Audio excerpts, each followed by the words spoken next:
And we are live for another week of the Meseeks Sunday Showdown. It's your boy Verdict, as always, kicking it here. A little bit of a late start for this week's tourney as we're getting everything figured out and whatnot. But how's everyone doing out there tonight? Everyone good? Everyone chilling? Everyone hanging in there? I know it's been a long weekend. I absolutely loved it. I had a great time this weekend. I actually had a full weekend off, man. Got some great treasure boxes for you guys to take advantage of if you're just now joining in chat. Also going to have DeiNomine joining me here shortly as we're getting ready for our first game, which we are actually going to be on board with Explicit and TWSS. That should start up here shortly. Let me let these guys know. Other than that, man, I've been watching the CDL League for the past few hours, and bro, it has been sheesh. Rocker right now getting bodied. I'm taking a look at it, bro, and if I'm not mistaken, they're down by three games. So I was watching Optic Chicago take down Dallas Empire, and obviously Toronto they're on top of their stuff today, bro. Can't keep up with it. Anyway, we're gonna get started with our first matchup of the night. As always, this is a 16-team tournament-style bracket. If you guys need the bracket, it's going to be pinned at the top of the message board. This week's MSS bracket is brought to you by Juju Energy. Use code Meseeks at checkout. Taking a look at some of the teams, bro. I'm absolutely digging it. We're on board with Explicit. They're going to be taking on TWSS. Riot Invictus going to be taking on Team Zodiac. Seminole going to be taking on Community Esports. 11D going to be taking on Obsidian. Cygnus taking on Hell Esports. Operation 34, I think that's getting aired on Gil's channel. This matchup, the Operation 34 and Stellar Invictus. Tribe back in it this week. They're going to be taking on Op 34 Latham. And at the bottom of the board, you got ARP and Vipers. Yeah. Is that the DeiNomine? Yeah, that is the DeiNomine. Absolutely. DeiNomine not here just yet. Let me let these guys know that he will be joining in afterwards.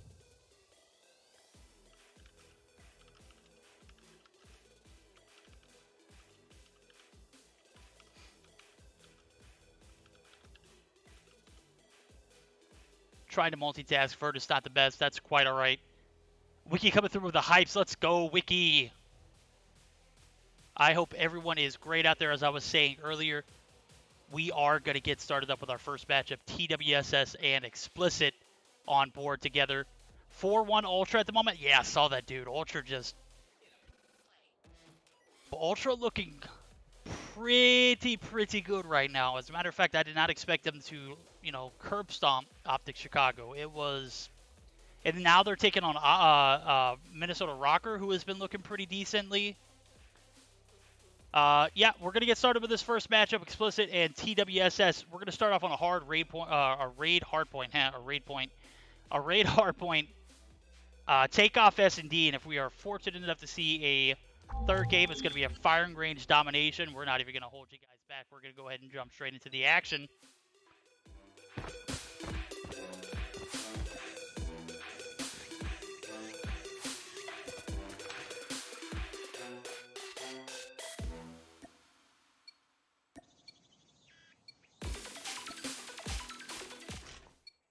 Game number one, Hardpoint on raid.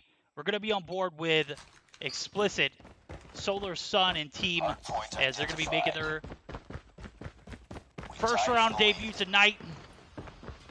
Making P1 pushes. Oh man, TWS all going to line up here. Two are going to be taken out. Solar's going to get credit for one, but others going to get assisted for. Now this new update has been something else. I know a lot of people have been talking about the Undead Siege. The zombies mode, bro, I am absolutely digging it. As we're looking at P1 rotation, so far so good for Explicit. They're on top of the board, as it does look like they're not even going to be contested. Solar just popping off right now as he picks up 1, 2, 3, a third. He's got 6 on board with a 5 combo, 6 combo. Count that for 7. He's going to have another one pushing up Sig. Man, you cannot go up there and contest that and not have that knowledge. That's tough. How does they know that he's right there and he still gets beat? Oh my god, Solar blasting people at the moment. Hard point identified. He'll get contested here in top red. He's actually going to get taken down, as I would expect it. He got pinned from both sides. P2 transition looking pretty flawless for Explicit at the moment. This is a team that we have talked about heavily here in the past few weeks, and oh my god, one kill out of the 3 people that pushed in, that's tough. You see the contest come through early, not going to beat anything. Snipes on his stuff, picks up 2. And we are going to start seeing early rotations for the guys who are Explicit. They are racking points up off the bat. DeiNomine, aka Lucifer, popping off at the moment too. 4 combo for him. This TWSS team looking like they might not make it past game 2. We'll see though. We'll see. Most teams obviously have the ability to play a search and destroy much better, but so far it's looking lopsided. Take a look at the scorecard. As a matter of fact, 7-0 for Lucifer, so we'll track him as P3 rotations are going to be made for both teams, and it looks like the guys who were Explicit are actually going to have the early rotations. Solar going to get a Goliath down. This is pretty much going to secure the game for him. If it wasn't already like in the bag, this is definitely that moment. Friendly XS1 Goliath is landing.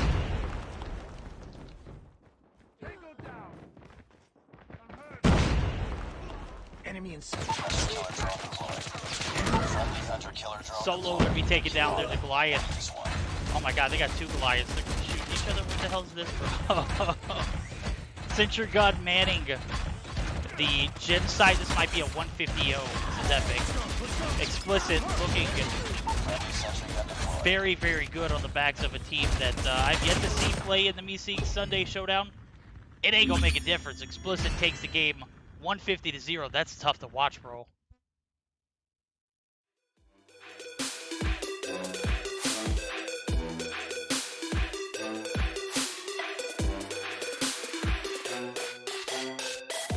It's a draw. Stand down.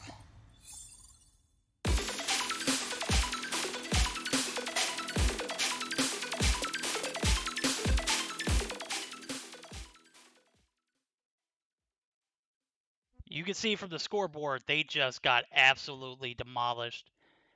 A very well-established Explicit team. High tier 2, low tier 1. You know, at times they have a potential to compete at a higher level. And then there's some times where I see they just, you know, fall back and, you know, against teams that have a higher skill. This particular instance, they were the higher skill team, as it shows 150-0. Snipe's going to be a top record, 38 seconds on the board, as we're getting geared up for game number 2, Search and Destroy on takeoff. I am going to be taking bets, bro. Do we see a game 3 here? Let me know in chat, because at the moment it is, sheesh, it is not looking good. Stick to your BR TWSS, GG. Might be the move, but I love the fact that these guys are branching off of the multiplayer. Seeing BR players play in a multiplayer environment, it is definitely interesting, as we're going to get geared up for game number 2. Actually, I'll go ahead and tell you who's one of the most cracked multiplayer Battle Royale players. That's Citrus. That dude he's a laser, bro. They just literally, any gun in his hand, give it to him, and he is going to pop off. Like, there's no doubt about it. But predictions, I am taking bets. Are we going to see a game 3 here? I'm not trying to laugh at TWSS, but let's be real, guys. It's not looking too good so far.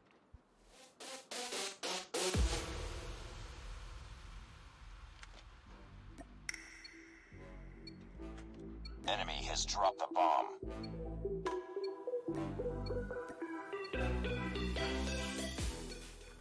Defend the objectives. Round 1 is we do see They have the bomb. the defending side, Explicit, looking to take this game or series in 2. So they're going to be setting up top search and destroy round. Oh my, Solo with the Kilo action. I love it. The Kilo bolt action. This is actually the car in Warzone. So Death YT going to be taking some shots from Lucifer. Lucifer looking to get the cleanup. He is going to be taken down. D-Killa actually going to be the last one alive. Solo, super toxic. 2 kills with the Kilo bolt action. as a 1-0 advantage is going to be in favor of Explicit. Who's the bottom team? That's going to be TWSS. Defend the objective. They have the bomb.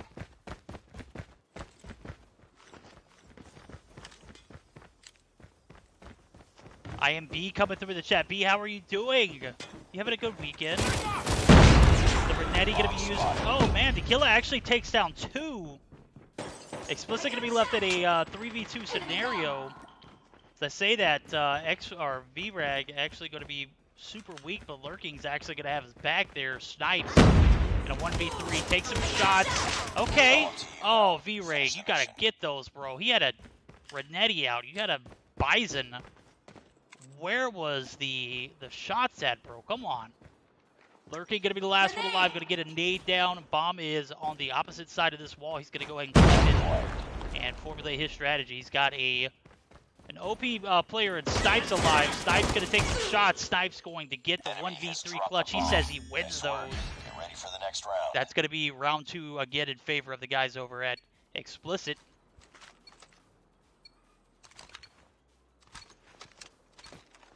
Defend the objectives. The enemy has the bomb. So far, so good for Explicit here, as they are going to take a 2-0 lead in the search and destroy. Death Bomb spotted. going to catch 1 lacking there. That's going to be Snipes.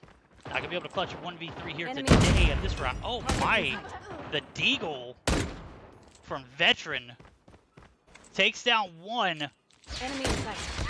Death. Oh my god, Death get lasered. V-Ray going to be there to contest. Solar going to pick up the frag. 3-0. We might see a 6-0 in this first round of the Meseeks Sunday Showdown. Enemy has dropped the bomb. Destroy the objective. We got the bomb.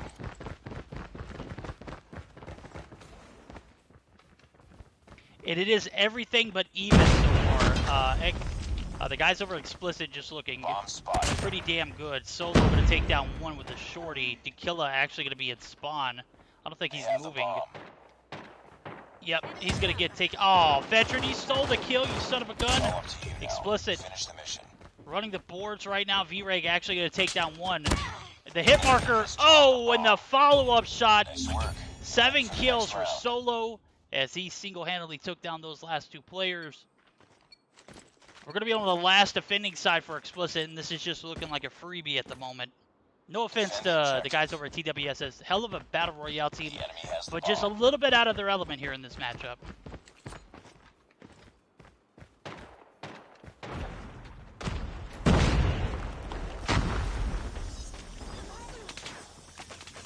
Bomb spotted. We're going to see Bomb drop. 3 players left alive. Tequila trying to get... What is... Does he have his stuff on single shot? What is this, bro? Come on. Put that stuff on fully automatic, bro. Come on. Not the move. Lucifer going to take him down. That's going to be 5-0. We're going to look at a potential flawless victory here in this 2-0 Explicit. If they can close it out here, Destroy the objective. we're going to see their strategy. It looks like they're going to be AFK and spawn Solo trying to figure out what he wants to do. They're just going to camp this building. Very nice move. I love it. Love the strats. They're going to give Veteran the opportunity to get the ace first, and I'm assuming that they are going to all kind of just push out once he does die. That is going to be it for him. V-Reg going to make him push out. Who's going to be the next one? That's going to be Lucifer. 1 by 1 trying to get the ace to come through. The level of disrespect here. 1. Going to be taking down D-Killer. Going to take him out. Now it is Snipes' turn. Snipes looking to try his hand at 4 players all by himself. He's going to take some shots on 1. Got the bomb. Does not get a finish. The aim assist was not favoring him because he had 2 players trying to contest. Does pick up the second one, and now Death going to be on his own. Solar going to peek out, get him. Nice work. Get That's ready going to for be a the next round. 6-0 Explicit, moving on to the second round.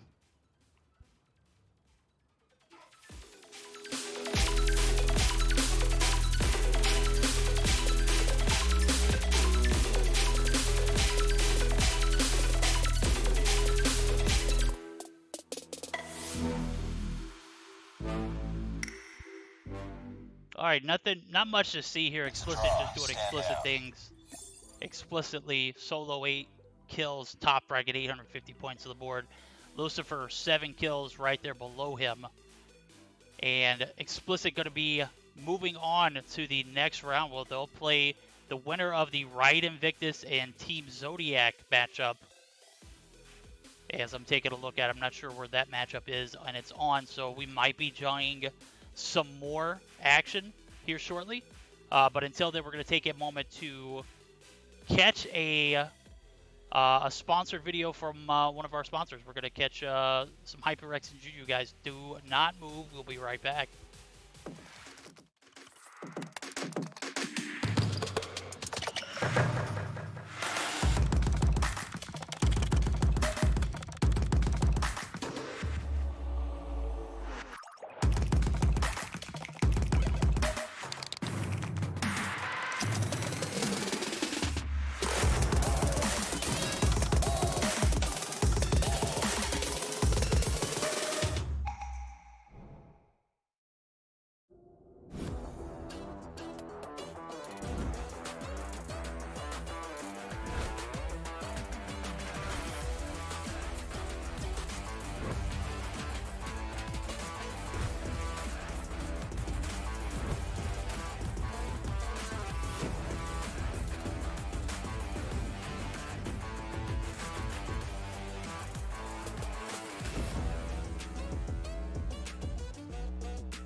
guys, we are back live for some more action.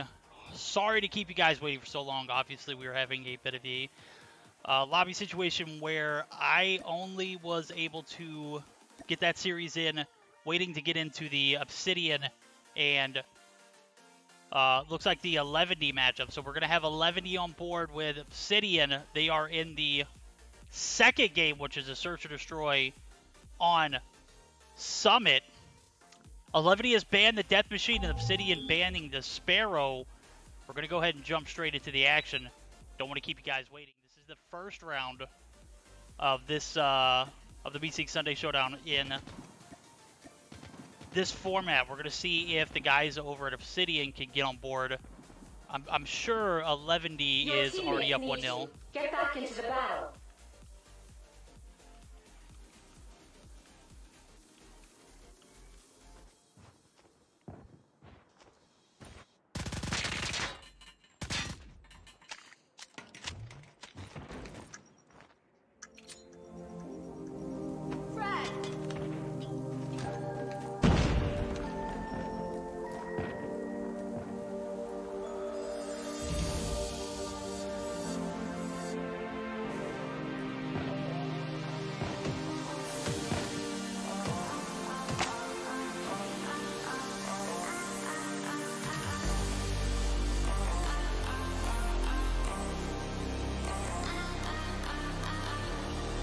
All right, we're not going to waste any time. We're going to see 11D on the attacking side. We're going to be on board with our boy Parka, as they are going to be looking to take this search and destroy. Parka back on board with the guys over at 11D is an interesting move. I don't know if he's subbing or not, but yeah, kind of refreshing to see Parka back in the competitive scene with this 11D roster. So Zai, Guerrero, DeiNomine, and Pelon. Actually, Pelon is one of those Operation 34 players that I saw from a while back.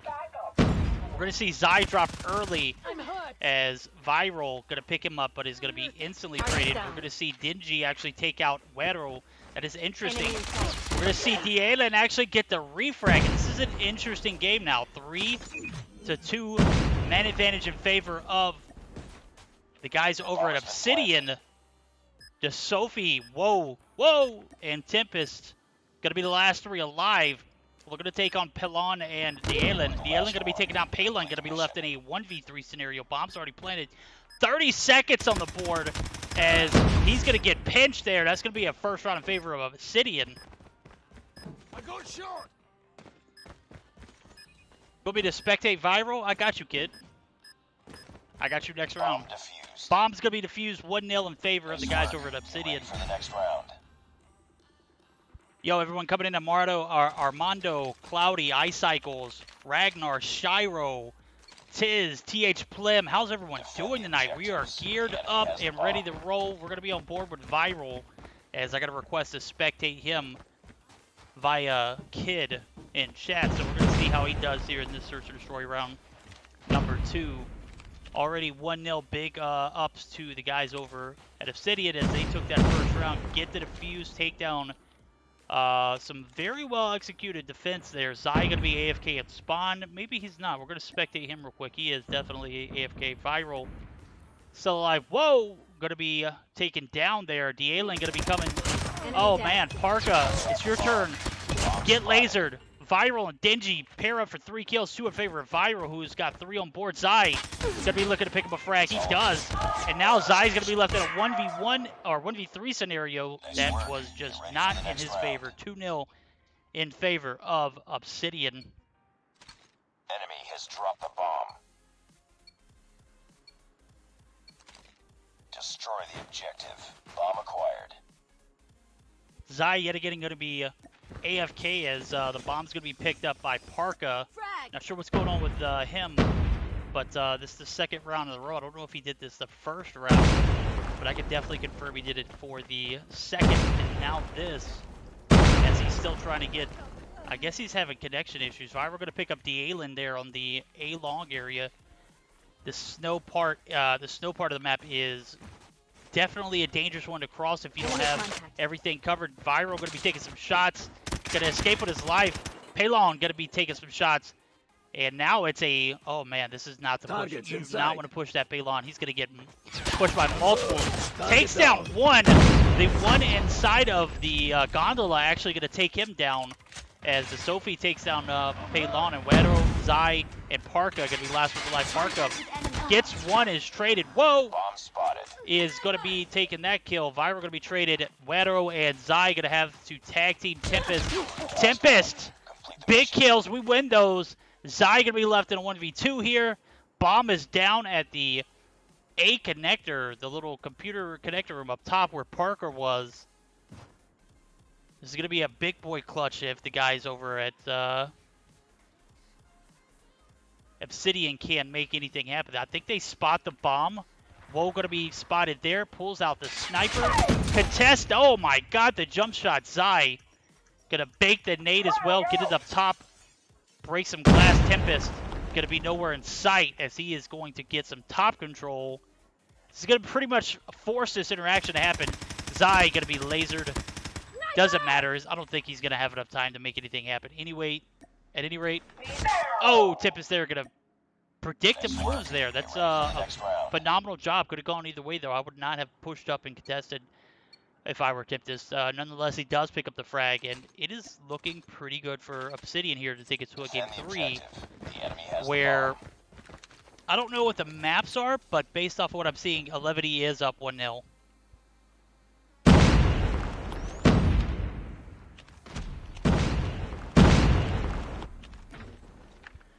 There we go. We got Viral sniping now. I just read it in chat. Kid goes, Viral's not sniping. He is now. Let's go. Zai going to be having some connectivity issues as he's going to be starting off another round AFK.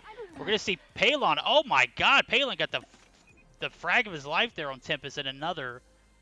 Viral going to be rotating back spawn site. Paylon going to be there to take some shots. Oh my god. Get lasered.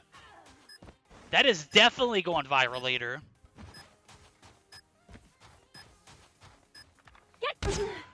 Zai says, forget about it, bro. I got you. Hold my cup. The Sophie going to be left in a pretty unmanageable 1v4. Going to be spotted. Big frags there for Levity as they needed that round more than anything on this attacking side. And I know this is one of those maps that definitely favors the defending side. In regards to the bomb sites, A is pretty impossible to get to if it's covered.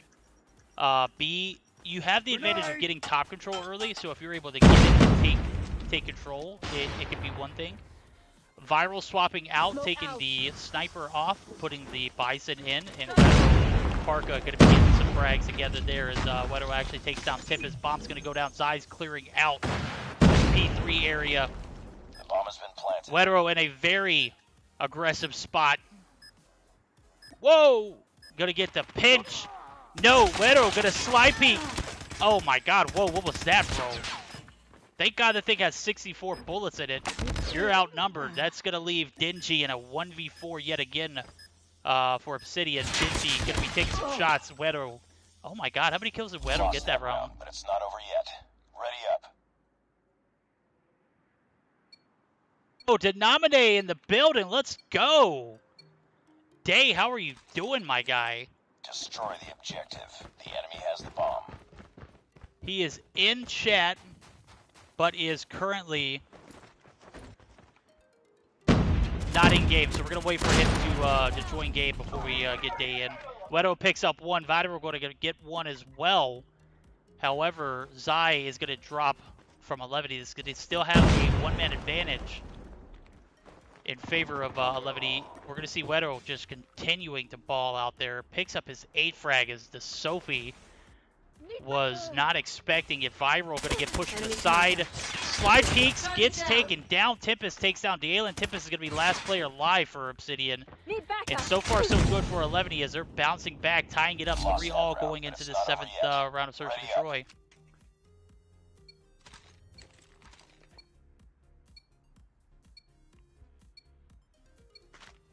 Destroy the objective. We got the bomb.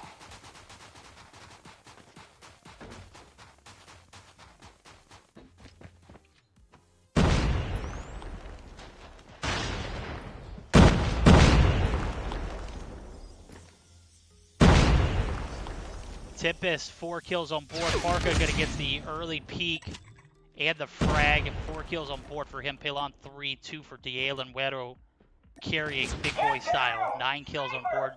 Zai, regardless of connectivity issues, has managed to pick up 6 kills. That is an interesting spot. How have I never done that? How have I never known that spot was there? That glass has always been there, and I never put 2 and 2 together. That is an OP nade spot from Zai. Thank you for revealing it. Dingy says, forget it. I got you. Takes down 1, is going to be instantly traded. And we're going to see DeiNomine get taken down, outgun. Lost that round, but it's Or not over DeiNomine's yet. going to get the kill, rather. Onto that last player. I believe it was Viral. Yeah, it was Viral. DeiNomine picks up their 4th frag. 4 and 5, 93 for Wero. Zai 6 and 5, 6 through Parka. Viral, the only player doing decent in this Search and Destroy matchup for the guys over at Obsidian.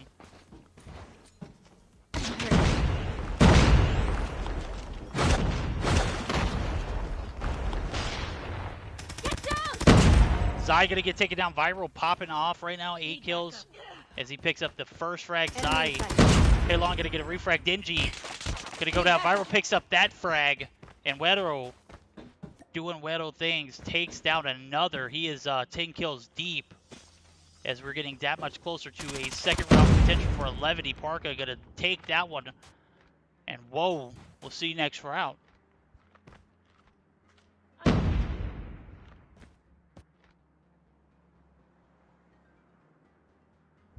That's going to leave Viral in a 1v3 scenario looking pretty impossible at the moment, but with 9 kills on the board, he's definitely the only thing that's keeping this Obsidian team in it.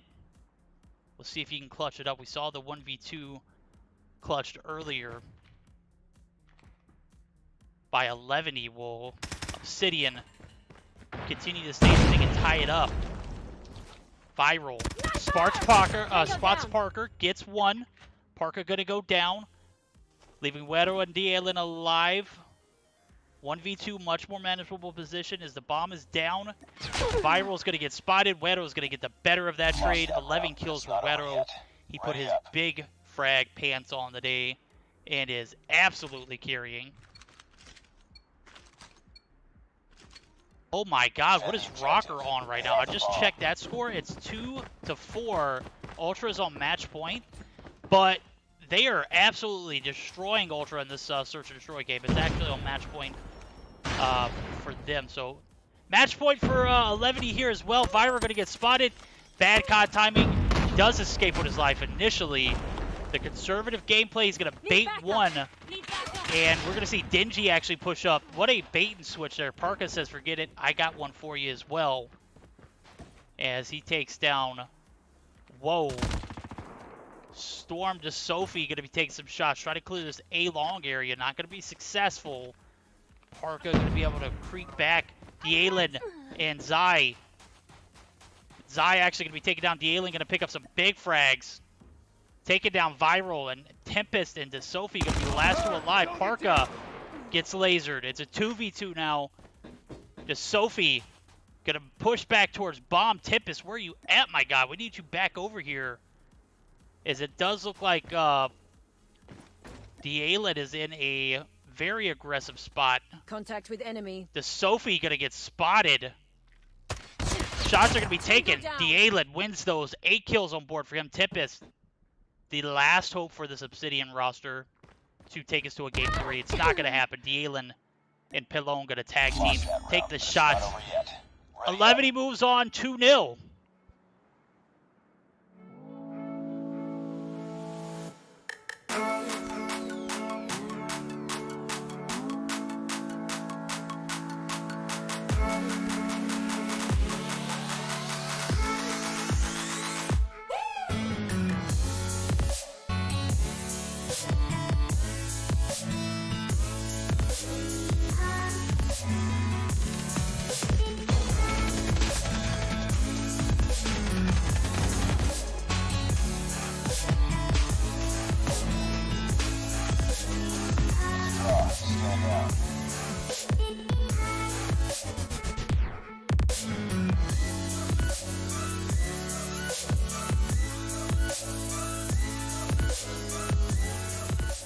seen it here first.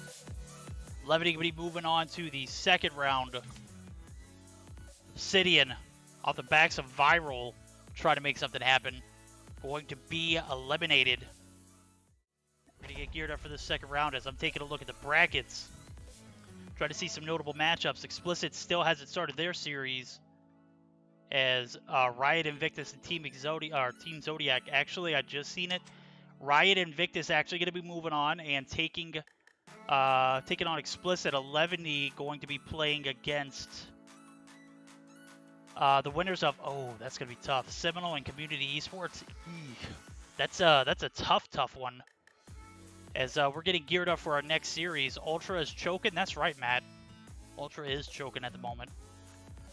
Day just got home. He is loading into the game as we speak. So we're going to take a moment to get him in the lobby and get him prepped and prepared. We are going to be right back.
And we are back live, guys, ready to jump into some more action. We've got the Meseeks Sunday Showdown. Second round.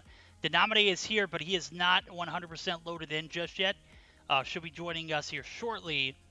Nonetheless, we're going to go ahead and get started up with our second matchup. We're going to see Community Esports and 11D fight it out here in the second round, as it does look like Seminole forfeited in the first round. I'm assuming they might be playing zombies at this point, because I actually saw Tribe forfeit with the same results. So best of 3 format, hardpoint firing range is where we're going to start our action. S&D takeoff, followed by a Dom standoff if we go to a game 3. 11D bans Death Machine.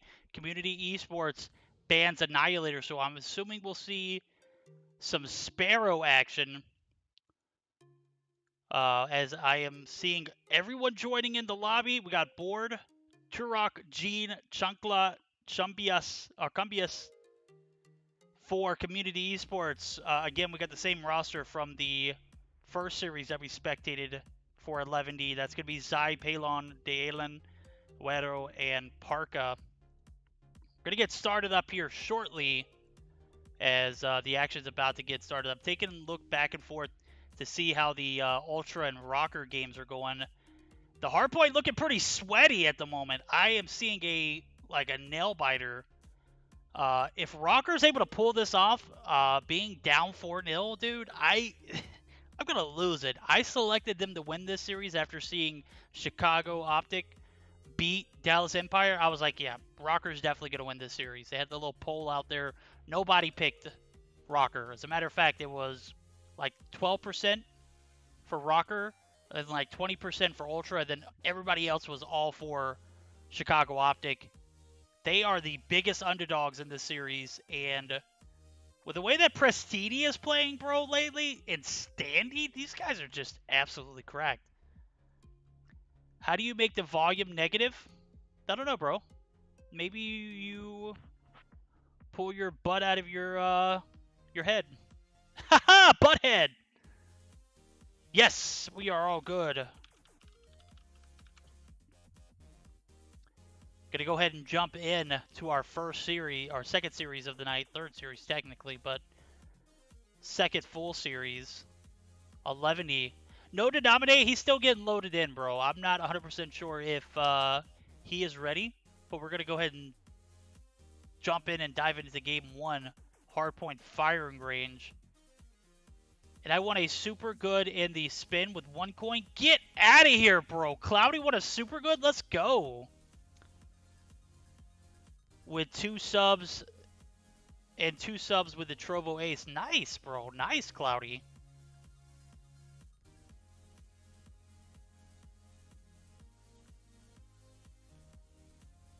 As I see the buttons, or the start button going to be spammed there. I'm still back and forth on this Rocker Ultra series. It's coming down to the wire. Rocker looking pretty good so far. They were down 4-0 initially, and the comeback, it's real, it's live. They only need 100 more points on this hardpoint game to take that to a game number 9. As, wow, bro, this is just super sweaty looking at.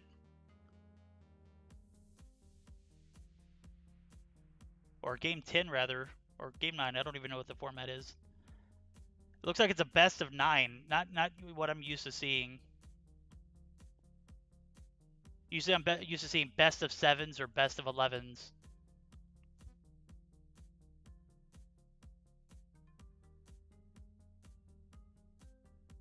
Rick, you miss me? Absolutely, Big Snoop. Absolutely, bro. Go to bed, see you later. Hey, Cloudy, we'll see you back later, my guy. Did you see the top 5 SMGs I texted? I got a little bit of it, but I was a little busy. Bison, Russ. I'd still put the Bison over the Russ. QQ9, I would actually put the Bison over both of those. MX9 and Fennec, I don't know about the MX9 yet, but I still feel like the Bison's probably one of top, like top 3 options. I don't know where it fits in that top 3. I know the Fennec is number 1. Come on, board. Chocolate the honey. Let's go. Yeah, we kind of just mute Brownie around here. As a matter of fact, I don't even know how he got unbanned. I don't think I did that. Or did I?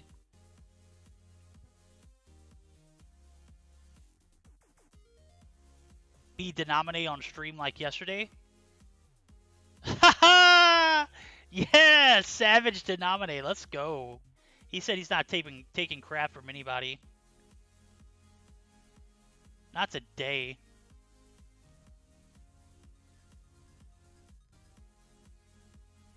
Alright, we're going to deliver you guys a game 1 here shortly. Go ahead and spam that start button. Let's go. And looking at it, looks like Ultra is getting back into this hard point. Rocker only need about 55 points. The initial break comes through. Ultra gonna drop like a sack of potatoes. No, Rocker actually gonna be getting a little bit of a break, but not necessarily all. As I see them both taken out. Man, Ultra really getting reverse swept. That could possibly be. But Ultra has a pretty decent hold on this rotation. It's like in. I hate this map too. That's tough. They get a last-minute break, or last-second break. And we're in game 1. Let's go. About time. Jesus Christ.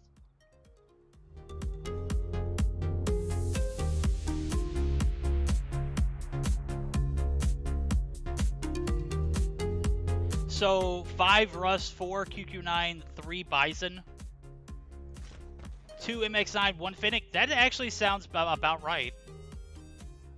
I just feel like the Rust just hasn't been, regardless of the scenario, just hasn't been as decent as everybody claims it to be. I say that and I love the Rust, but I love like season 2 through 6 Rust from last year. Zai gonna get some early. Oh my God! Zai picking up 2 big kills in defeat. This early hold on P1 gonna go in 11's favor. Pelon gonna be OBJ player as we're taking a look at the rotations here. Out in the open, I'm trying to get a better perspective. Let's see. There we go. Trying to give you guys a little bit of view. We got 4 players, or not trailer side, but 10 side, 1 on the OBJ, and we got 3 players spawning in the A long area. We're going to be back on board with Pelon as he is racking up 31 seconds, 31 points on the board and counting. Gonna beam another. Gonna get contested here, but win the whole gunfight. He wins those, bro. Gets the refrag or the reload and is on board with the Predator missile, trying to get 1 Turok. Gonna be making his rotations over to New and is taken down by that Predator, and it is 58 points, maybe 59. Nope, they're going to push towards P2 Armory, and Community Esports going to be way out of their element. 11 looks pretty dominant at the moment. Zai picks up his 7th kill. Pelon already back in the objective, going to rack up some more time and points, as he is already... He's the only player with OBJ time right now. Literally 70 seconds, and they have 70 points. Makes sense.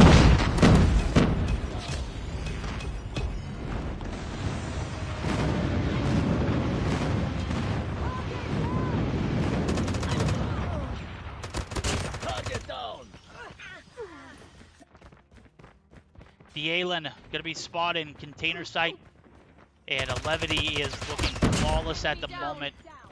And who won the Rocker game? Rocker looks like they won, so I know that's not what we're watching. You're my favorite streamer. Your voice is like honey, smooth and sweet. You know who you sound like? You sound like dead, bro. You sound like you're dead. What is the CDL Major Final 4 straight map? Final 4 straight map wins. Hardpoint lost. All right, trailer where we're gonna see some action here is the guys over at Communities are gonna be able to rack up 4 points off of a last-second break on a P2 transition to Armory site. DeiNomine gonna be super weak, gonna get contested from both angles. As Cumbias actually gonna be taking shots on one, gets one, but not gonna be able to get a break here. Possibly, yes, Cumbias is gonna take down one, get the trailer control. He is gonna get lasered. Pelon finally gets taken down as he picked up 13 kills prior to. 13-1 for him, 13-5 for Zai as they combine for majority of the kills. Barca actually popping on too. So, this hardpoint game uneventful. 150-4. We see this twice tonight now.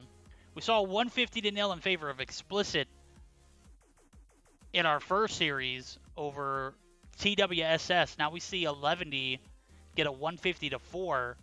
Jesus, these guys are down bad, bro.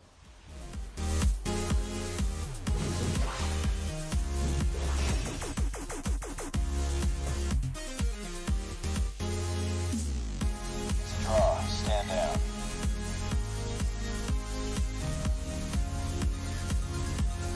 Gonna need you to change your username. Big, dumb, you know what it is. Before we can have you back in this chat, this is a family-friendly stream time. As we see game 1 going in 11, 150-4. Community Esports looking to bounce back here in a search and destroy game that we will see take place on Takeoff. God, we're watching another Takeoff game? Search and destroy?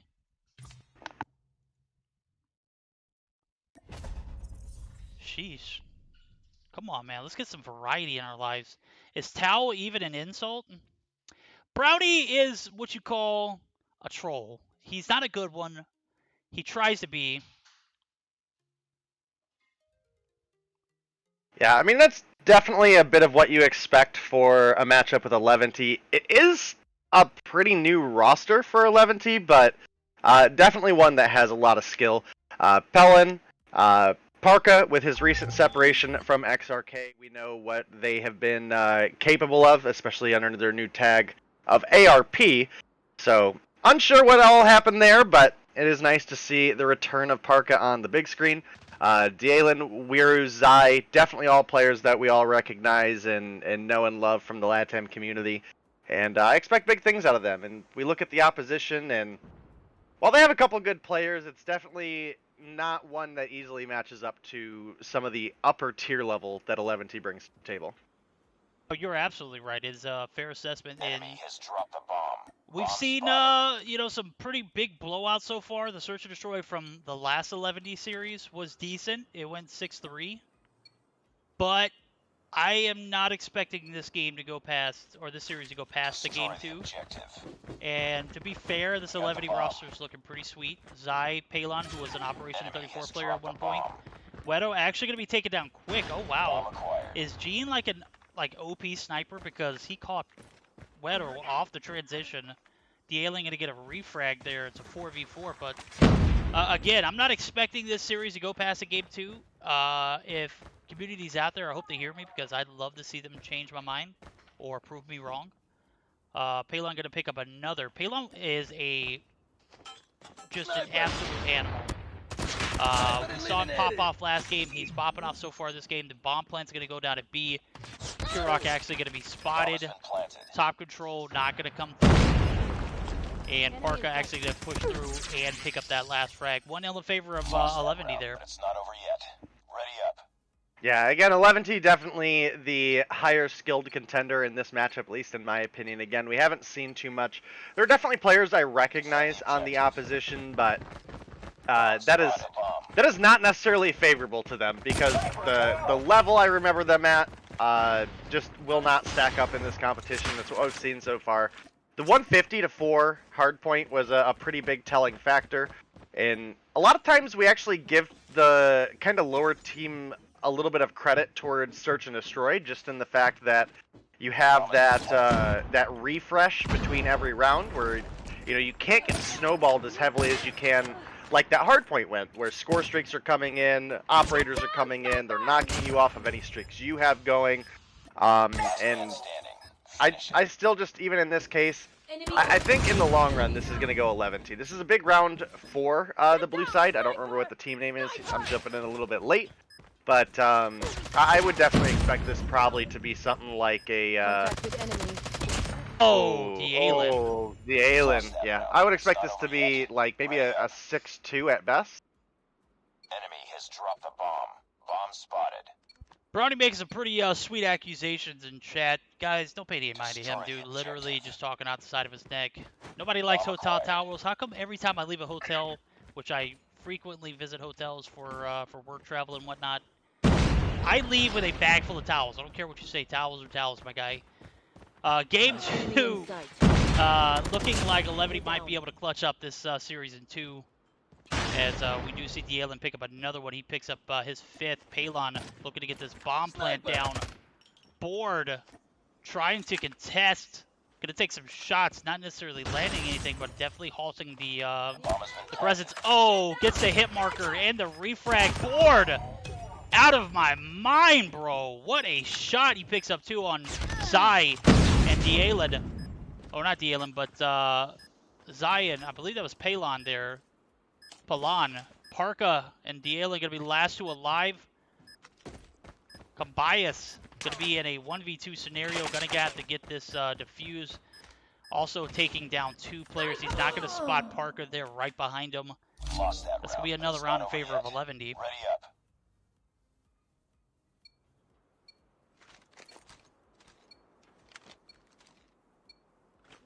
Yo, what is going on in this, oh man, they just started this 9th game for the Rocker Ultra Series, and Search and destroy on raid. That's epic, bro.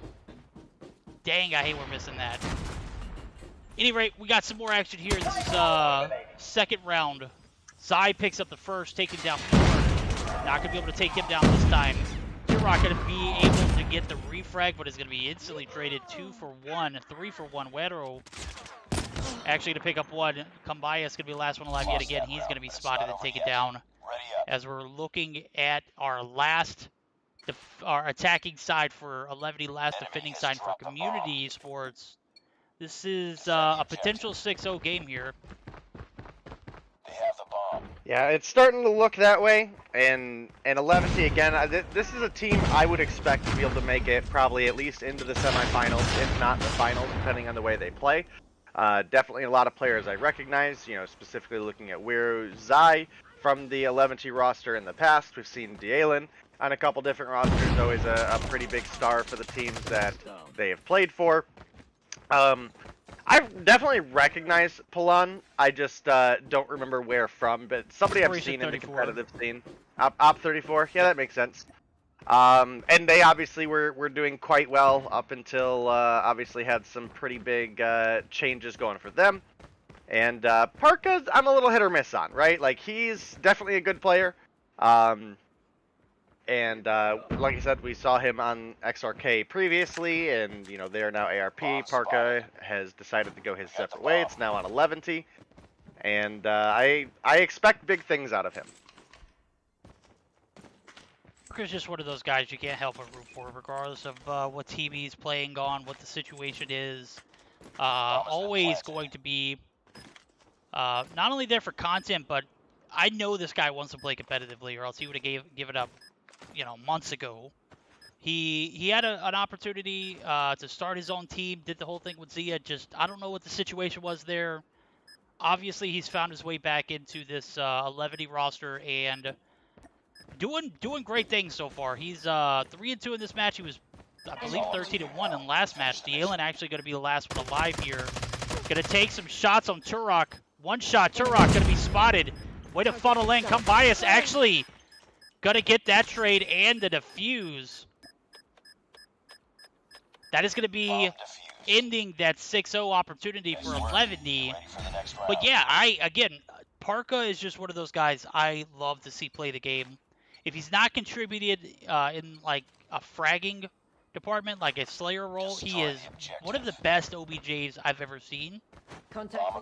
And is just a downright competitor. I love to watch his streams. I love to see him playing in the competitive format. And great to see him back at a, what was that, bro? Bias making the nade and throwing it there. No one there to be able to receive that nade, but he is going to pick up one on Wero, who was P2 area. DeiNomine looking to get the refrag there as he gets the information, but the remainder of that team, actually, Community Esports going to be pushing 2 on the backside of this building. Shankla going to be taken down. Bias actually going to be taken down as well, and we're going to have a 5-1 game match point for the guys over at 11. Yeah, definitely a big one round coming through, but with the player dropping out now, you definitely expect this to be going over to the side of 11. And again, I don't really think there was ever a chance that 11 loses this matchup based on the level of skill that they had.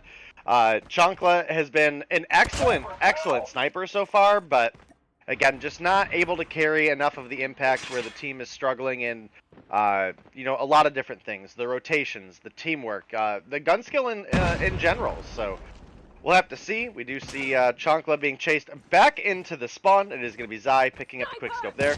Gumbias coming behind, looking for a kill, unable to find it. Zai picks up another, and that's going to be the 6-1 win going over to the side of 11.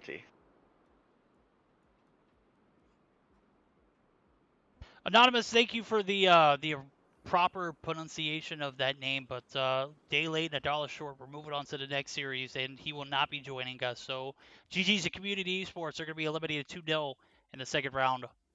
11 looking like a well-oiled machine. It's a draw. Stand down. Almost perfect game against Community there in the search and destroy. We saw the 150 to 4.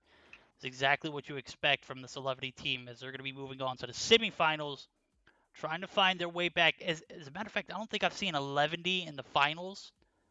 Jesus, bro, I don't remember the last time I've seen them in the finals. Well, a little bit of a little plot twist there. So let's see what 11 can bring to the table. They're going to have to be taking on what looks like Explicit in the semifinals, as Explicit takes down Riot Invictus 2-1. I'd be interested to see what that matchup was like. 2-1. That was a close one.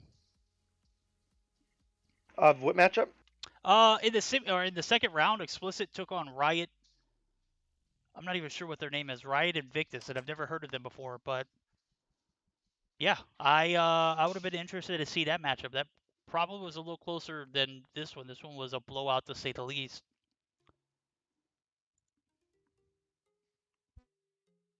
Nonetheless, we're going to get these teams back in the lobbies, get geared up for the semifinals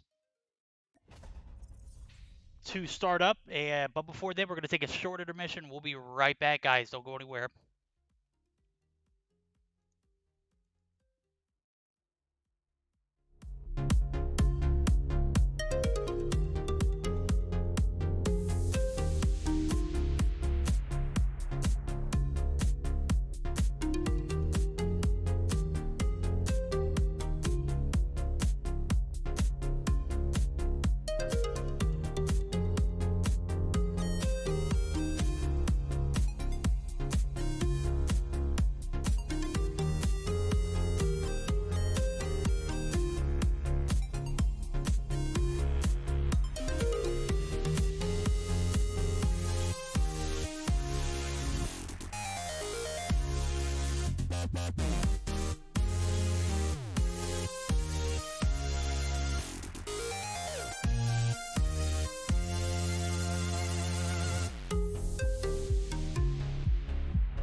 just watched one of the most epic comebacks in all of CDL history.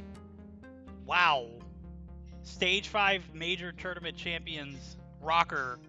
Minnesota Rocker comes back 4-0 in that series. Sheesh! As we are getting ready for our next series. I'm waiting for map bans or map rotations and everything. Looks like we're going to be starting off on a hardpoint standoff to begin the matchup.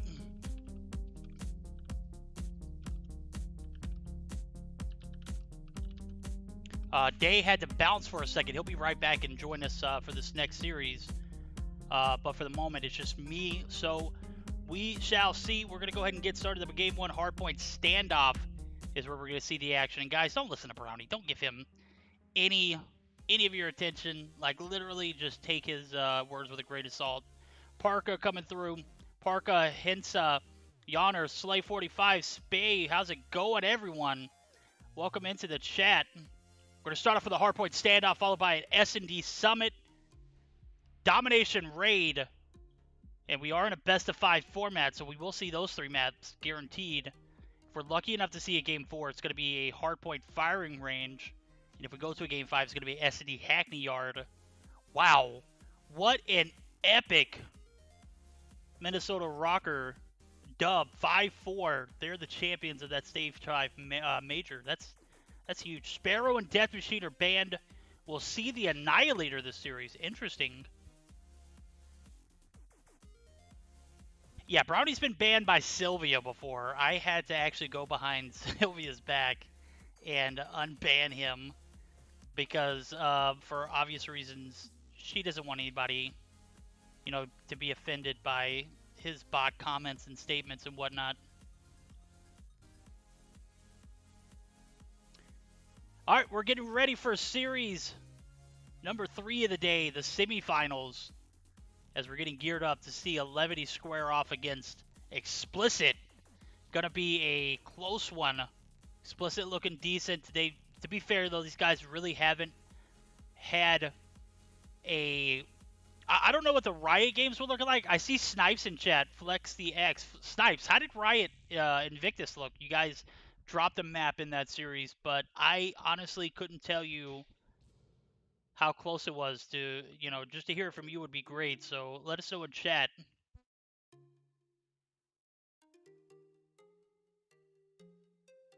Blah. Here we go. We got Day back in the booth.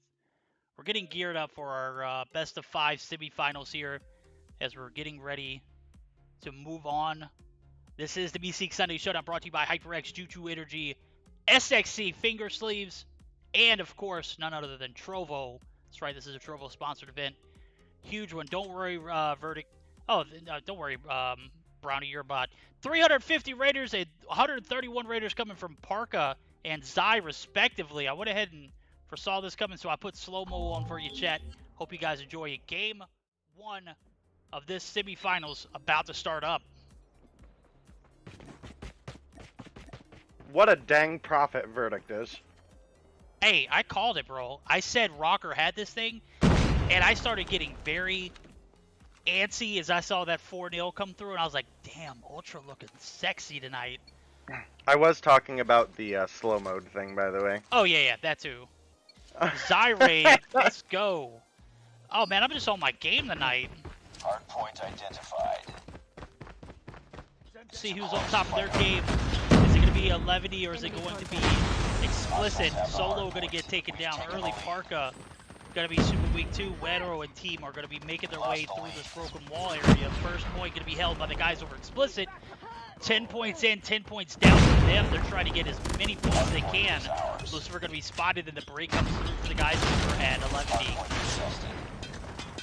Hardpoint locked. Hardpoint locked down. Yeah, definitely a fiery start to this game. I definitely expect this one to be a bit closer than the previous matchup. You know, no offense to our previous contenders, but the level of play that 11T and Explicit bring to the table is just a bit more consistent. And I gotta say, I've really been digging the Explicit roster with the pickup of Veterans specifically. I feel like he pairs really, really well with Solo, who is a unfortunately sitting down a little bit right now. He is normally our top fragger. He's down at 2 and 6, but again, this is a very, very tough matchup for both of these teams. And right now, it is Explicit with a slight lead developed so far. Yep, they're going to take a early 12-point advantage, but it's going to be cut short as I do see 11 actually manning this P2. Early advantage, Solo going to take down one. Solo is one of those players that you got to keep an eye out on. You can never underestimate his abilities, as he is just, you know, he's just as you mentioned earlier, or earlier last week, he's like the Washi of this team. He is one of those players that will come in, smack at points, just not a sniper in that sense, but is just a big carry in many games that we've seen him play in, and a reliable one. As we see P3 transitions coming through 6 and 9 Solo, as he has his 6th kill come through, and a big one is going to open the door for an early kill here, but no! Palon comes through with the SMRS, super toxic. Gonna get a break, but it's not gonna lead to anything, as I do see Snipes on point. Snipes not having the best game so far, but is gonna be manning OBJ. This is gonna be a great opportunity for Explicit to get on board here. Yeah, so far a pretty big start to this game. It is a lead developed for Explicit, bounced back by a lead for 11T. They found a lot of time on P2.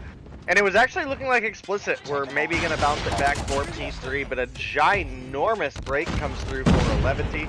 And it's definitely going to be a difficult one for them to break up top of blue.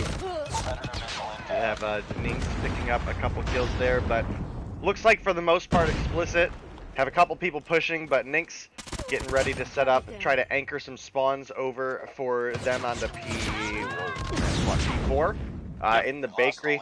Does get dropped and gets really horrendous spawn. Oh no, Nynx was doing well trying to push for that anchor, gets picked off, and that might give the favor over to 11T. They might be getting ready to close it out. This is an incredibly hard point to break on into, especially if there's any streaks available. I'm unaware right now. It does look like we have one coming in, and it does look like we have a Goliath available for Wero. And actually great positioning. Uses the cluster as cover there for him to get into the Goliath, and this is looking like it might be it. There's 2 sentry guns. There's a Goliath. Not looking good for Explicit right now. No, it's not. They had 2 sentry guns in point as well, manning both doors. Was very great setup for 11E. They got an early hold on this point, early break, and they're just going to roll on through this game with the cluster strike to seal the deal. Veteran going to try and get a last-second break, but not going to happen. 150 to 50, as 11E is going to be up 1-0. We're going to be moving on to Search and Destroy, but first we'll take a look at his stats. 11E obviously playing hella OBJ after that P2 transition. Like, literally, the only time Explicit had a say in this match was after that P1 rotation. And it was a close one. I think it was like a 12-point gap, and 11E bounced back like nothing was, nothing had happened. 18 and 6 for Zai Dielen, 20 and 12, 14 and 10 for Parka. 16 and 6 for Wetero. I don't know how he fits at the bottom frag. How does that happen? I guess because Palin was a minute 3 on the hill, right? Definitely could be part of it, but I gotta say, Wero, not really your strongest respawn player, at least not in the past. But I mean, he put up some Slayer numbers there, 16 and 6. Gotta say, I'm impressed. As you mentioned, him being at the bottom of the lobby at 16 and 6 is a little hard to decipher at some points, but that is going to be largely due to Pelon's objective capture and objective kills. With 1880 overall score, over a third of that was 624 in capture kills alone, plus 1,000 on plus 400 on captured objectives for 1,000.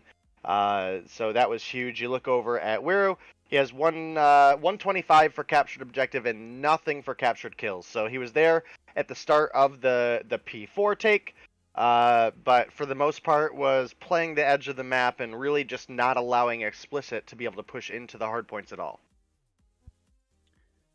That is extremely accurate. It sounds about right. I did see Pelon actually manning OBJ. I think he had like 100, not 100, but a 60-point objective timing after P3 transition. So Zai with the big carry, as I saw in chat, possibly.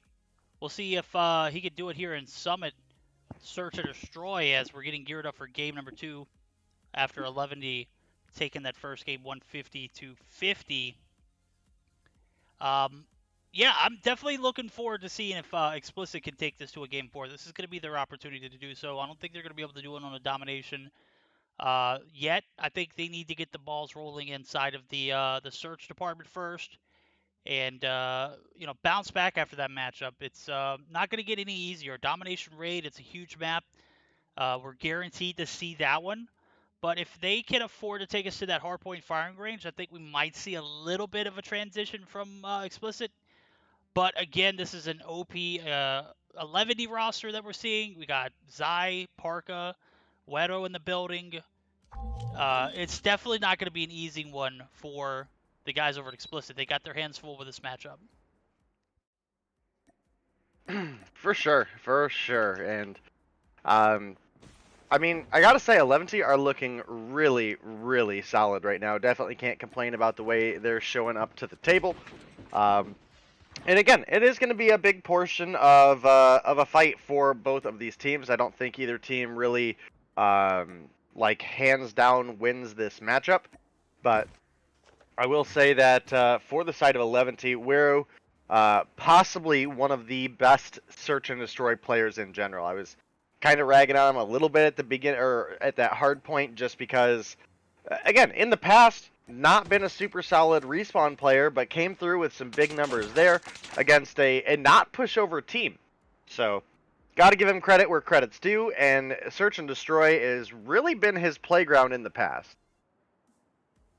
I think we're waiting for Zai to queue in the lobby, and I'll make this reference or this note to talk about a little bit because I saw it in the last series on this exact map. I don't know what it is. Zai just always has a hard time staying connected. I think he was AFK the first 3 rounds. He does queue in there, so we won't have to restart unless there's some other issues elsewhere. But we'll be on board with him first, as it looks like he might be okay. He spawns in perfectly fine, just a little delayed, and doesn't have any connectivity issues. This should be a A1 matchup for him. Well, we'll have to see as we get into game. Zai is going to be the first one picked off. Solo coming through. The Fennec definitely been his favorite gun so far this update. And, I actually got to do an interview with him on the Mobile Mayhem broadcast where, he mentioned, hey, he's been using the Fennec for quite a while, even when it was bad. It's been one of his favorite guns for a long time. And obviously in recent updates, it got hecka buffed and has an insane kill time up front. And it is a little bit difficult to control in those kind of mid to long range gunfights, but on a map like Summit, you're not going to run into too much of that unless if you're really trying to put yourself in those long angles for whatever reason. Yeah, it's definitely one of those guns I've seen him use in moments where he wasn't sniping. So, oh my, he is sniping this round as he spots one in Solar. We'll see back next round. Pelon going to take that one. Parka actually going to bite the bullet to himself. Solo going to take out Pelon, and it is a 2v2 veteran. Solo going to be facing off against Wedo and Zai, 2 of the best 11D Search and Destroy players. I know Wedo has a history of having the highest KD in regards to Search and Destroy, but Zai has just been one of my favorites to watch in clutch moments. His sniping ability is just absolutely A1. Veteran, not going to give him anything to work with. As I do see him top control area, looking to peek down the staircase. Zai spots him and does not connect the shots, but is going to be able to get the information to his teammate, Wedo, who is actually going to be manning the B site. They're going to split up as one's going to cover A, the other one's going to cover B, and I guess they're going to try and pin strategy as Veteran and Solo looking to get some time in to get this bomb plant down. Only 49 seconds on the clock. We'll see how they pan out as Veteran makes his way over. Clears the site, but Wedo Might be able to sound him out. Did he hear him? The bomb has been planted. Well, he knows now. There's no doubt about it. Veteran going to be spotted. Wedo picks up a big frag there in this 2v2 situation. Zai actually going to be traded there. Solo and Wedo are going to be 1v1 again. Oh, no, he can't hit the shots through the bomb. That's tough, Solo. Nice work. Would have been an OP clip, but unfortunately not. 2-0 in favor of 11D. Bomb spotted. Enemy has dropped the Yeah, bomb. 11T off to a great start right now. They had some major roster changes, at least as far as I can tell. I don't know if this is just for today or if this is official roster, but definitely a force to be reckoned with. I mean, we know the level of talent that they bring to the table. We've seen them compete in weeks past. We've seen them compete in all sorts of different forms of tournaments. So definitely an exciting one. It is going to be DeiNomine picking up the kill onto DeiNomine there. And it is looking pretty solid right now for Explicit, who are taking a sizable lead in this match specifically. A 1-for-1 trade coming through 11T. Not going to get the better half of that one, and Solar going to slide on through, finds the kill onto Parka. Not making things even, but closing the gap just a little bit. Yeah, that's all you need to do. You need to chip away slowly at these guys. You're not going to get 4 or 5 straight rounds in a row.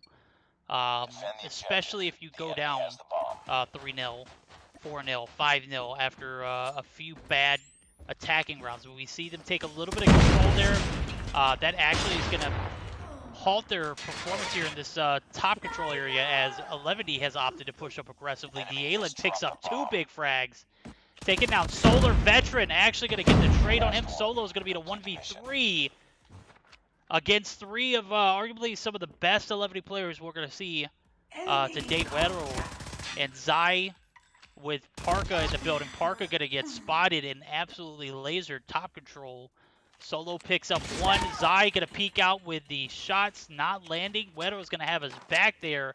And I think Solo kind of figured that they team up now. Wedo going to get an SMRS shot off, but is not going to land.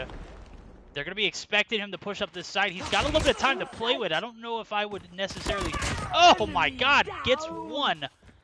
I don't necessarily agree with the push, but hey, doesn't matter how it happens. It's a matter about the end result. Solo clutching the 1v3. What a stud there.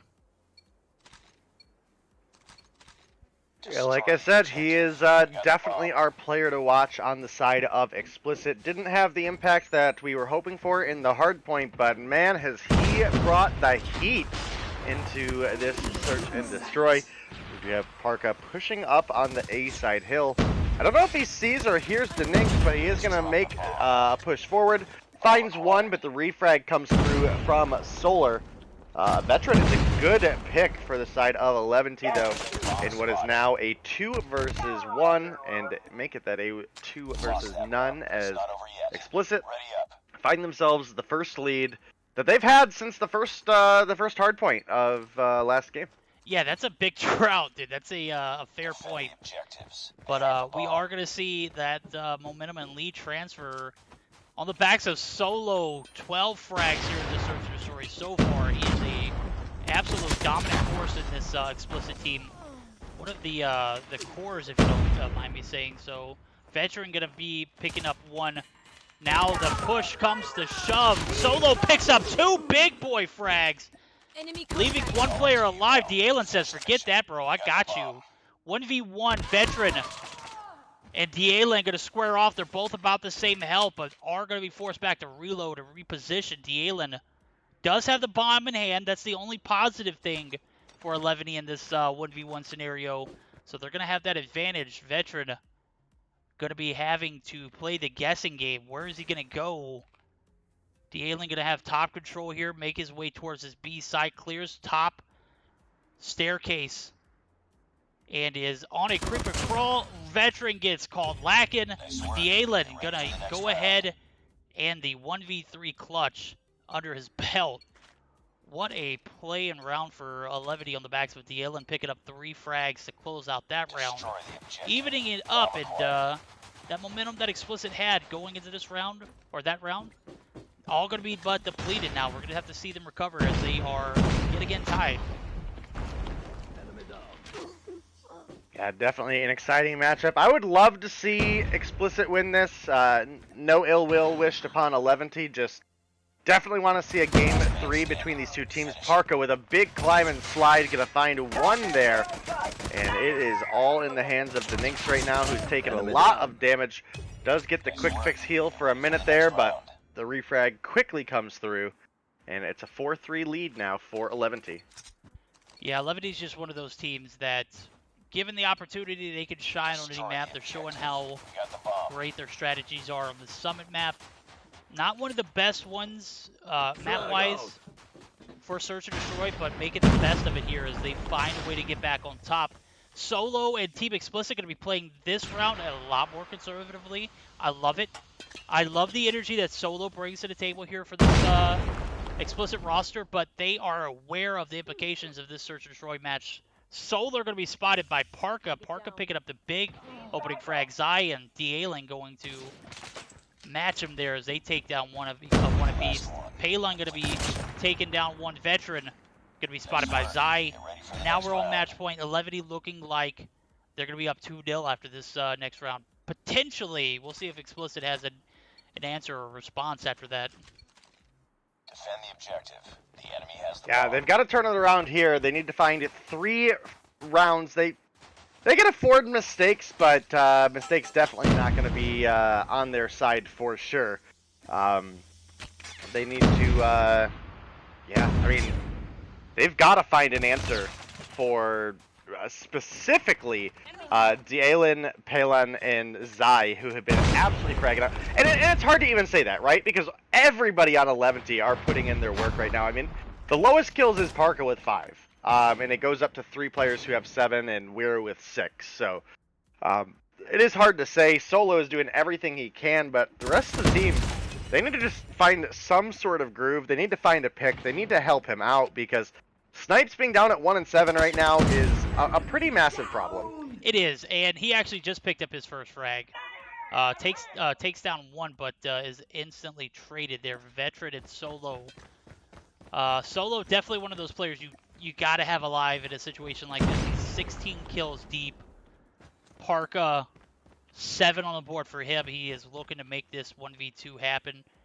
And the bomb is down, and I believe Solo and Veteran are aware of it, as they are actually in the same vicinity of the bomb site. I'm not sure if it's top control at bottom, but we'll see as Parka actually pushes through. Bottom side is where the bomb's going to be at, so as soon as he picks that up, he's going to get hunted, I would assume, as Solo and Veteran are literally camping this top control area for a reason.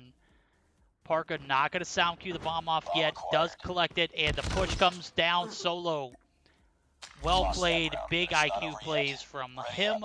He picks up his 17th, and we're going to a 9th round of the Search and Destroy, or 10th round rather, as 11 still on match point. This could go either way. Explicit needs to get this round in order to take it to a round 11. Ultimately, I still feel like 11 is going to be the stronger team in this matchup of this Search and Destroy. Yeah, looks to be the case thus far. Again, everybody on the side of 11T are putting in work right now. We're still within 2 kills for everybody. Zai's up at 8, but the lowest is now Weir with 6. So, Parka coming through with a big double kill last round. And this one actually looking like it's probably going over to Explicit. So, looking like we're potentially going into a round 11 Search and Destroy, unless if they're able to find some sort of ginormous groove out of Pelin here, who has been good for them all day. But up against Solo, Veteran, Solar, and DeiNomine on the side of Explicit, it's definitely a tall order to ask. And that's going to be Solo picking that up, pushing us into a round 11. And we may still see a game 3. Well, we're definitely seeing a game 3, but we may not see a game 4. Oh, is this best of 5? This is best of 5. We are already in the semifinals, dude. We are cruising. Oh, fancy. I know, I guess right? that's what happens when you come in a couple series late, huh? Nah, man, you're good, dude. We've been carrying on like business as usual. We know you've got things going on, bro. And just excited for you to be here in the semifinals matchup. Parka's gonna spark Solo. Damn, Solo escaping for his life. I want to see him get a 20-piece here. But I for sure 20 thought that piece? was, yeah, I need to see him get this 20 piece, bro. This is a Oh family meal. man. A bomb push, bomb planted. Solar going to be holding the mid portion of this bomb site. Zai. Oh my God, Zai. 4, 3. That's it. Game, set, match. We're going to be going to a game 3. 11 going to be up 2-0. They're going to go ahead and give Zai the honors of the bomb defuse as Top Frag gets top precedence. But Solo dropping 18 is pretty impressive.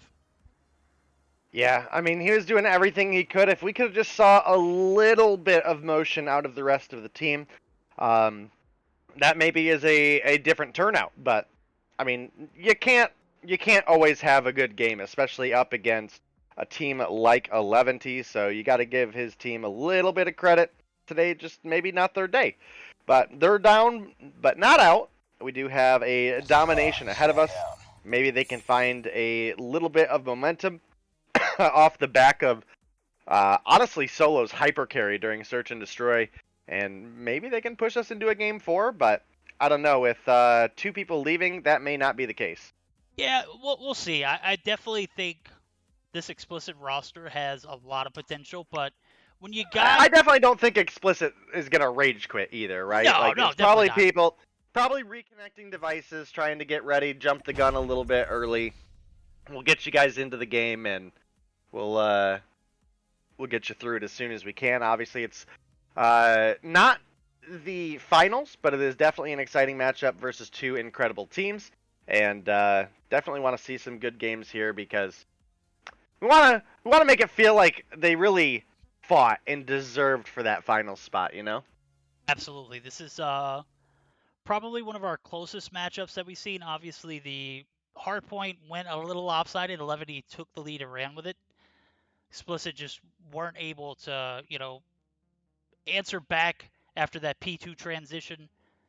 P3 and P4 were just absolutely devastating, and then we saw the Search Destroy game. It could have gone either way, but with Zai picking up 3 big frags, opening the door for the A retake, it's kind of impossible for Explicit to stay in, especially when you got Snipes, who has a great potential to do better.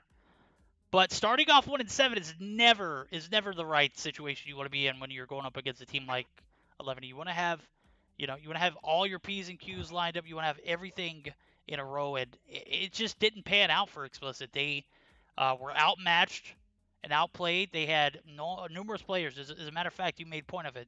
Everyone was like in that 8-kill area, whereas literally Solo was big boy carrying 18 kills on the board.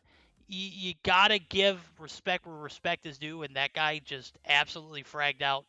Just wasn't enough to go against a full 5 stack of players who are on their game. And I made a comment earlier.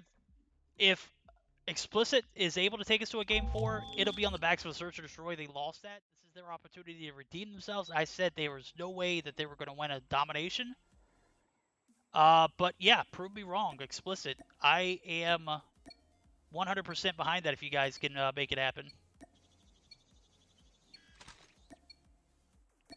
Yeah, we'll have to see. We're getting into this game, and like you said, Explicit, they've got to find some ground here if they want a chance to make the comeback. And I actually really dig Raid for domination. It's one of the few maps that I don't think has like a largely distinctive advantage for one side or the other. When we talk about it a lot, right? We talk about your Hackney Yards. Oh yeah. Talk about your summits, your crossfires. Those maps all suck. Yeah. Inappropriate things for stream. But anyway, absolutely. Raid, pretty solid. You could make the argument that Laundry is the stronger side just because I feel like Laundry has a little bit more coverage than Garage side, but you also have advantages to C side as well. So I don't hate it too much. I think it's pretty solid. One of the better Treyarch maps, if you ask me. Yeah, this is probably like one of the most balanced maps in the game. I can 100% Express, attest. please. Oh, Literal yeah. exact mirror map. please? Please. For the love of God. That would probably be one of the. I would have to see it be played, but I would assume that would also be a balanced map for Search and Destroy, especially. But Hardpoint would be great. Domination has potential. It's, you know, A and C are literally on the opposite sides of the map, and then B's dead center in Cold War. So be interested to see how if it does make its way onto the COD Mobile scene, how it would be played. But you know, I would love to see Slums as well. I know some people don't really particularly like Slums, but I am a huge fan of the Slums map. That's another one Look, that I'm glad they Slums built them sucks in pubs. Slums sucks hard in pubs, but it is a really, really intense competitive map, actually, in my opinion. So, I'm excited for Slums coming to COD Mobile. I hope it makes its way into the competitive scene. Express, we'd love to see it. It's possibly the most balanced map in existence. It is an exact mirror. There is no advantage to being on either side. So we'll have to see. Maybe they'll hear our cries for Express, but we will see with time. Right now, it's a triple cap for the side of 11T, but it looks like the B is going to come through for Explicit. They might be able to find some A progress as well. Looks like they're clearing it out, but they've got to save this B, and there's no one anywhere close to being able to stop it. And it's starting to look pretty grim for the boys over at Explicit. It is indeed, and taking a look at this matchup, this is exactly what we expect in a domination game. I made a call earlier. If they were going to get on board and take us to a game 4 and get any kind of you know, momentum, they had to do it in that Search Destroy.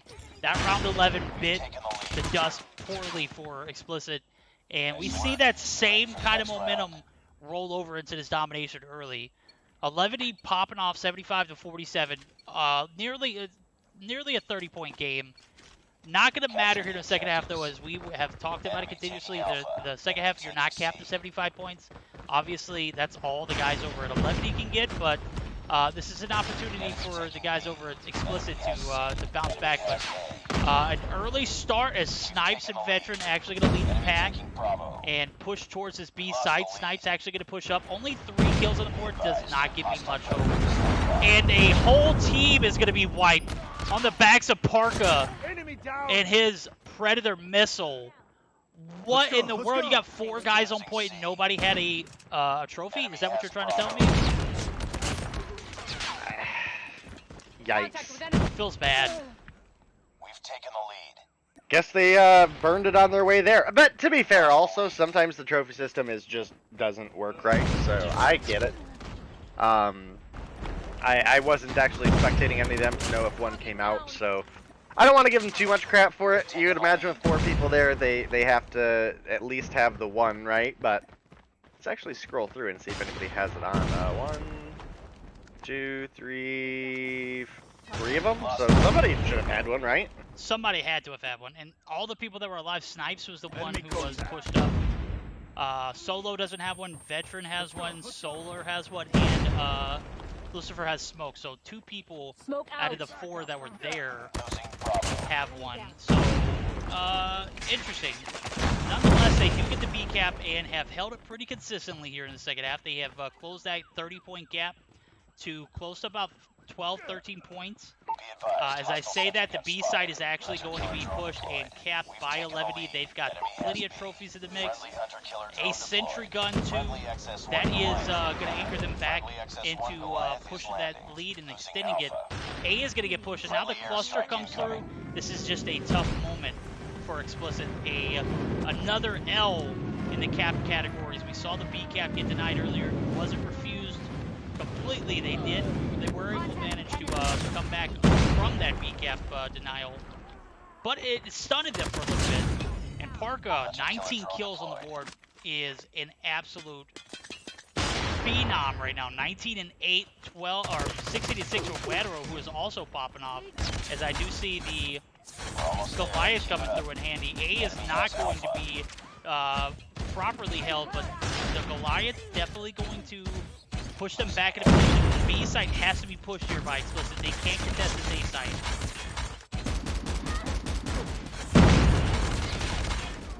Yeah, definitely a big game for Parka. This is Losing Alpha. Honestly, perhaps the best I've ever seen him play. Ever. So, there is that. Does look like DeiNomine was actually getting quite a few shots through the wall there onto Wiru.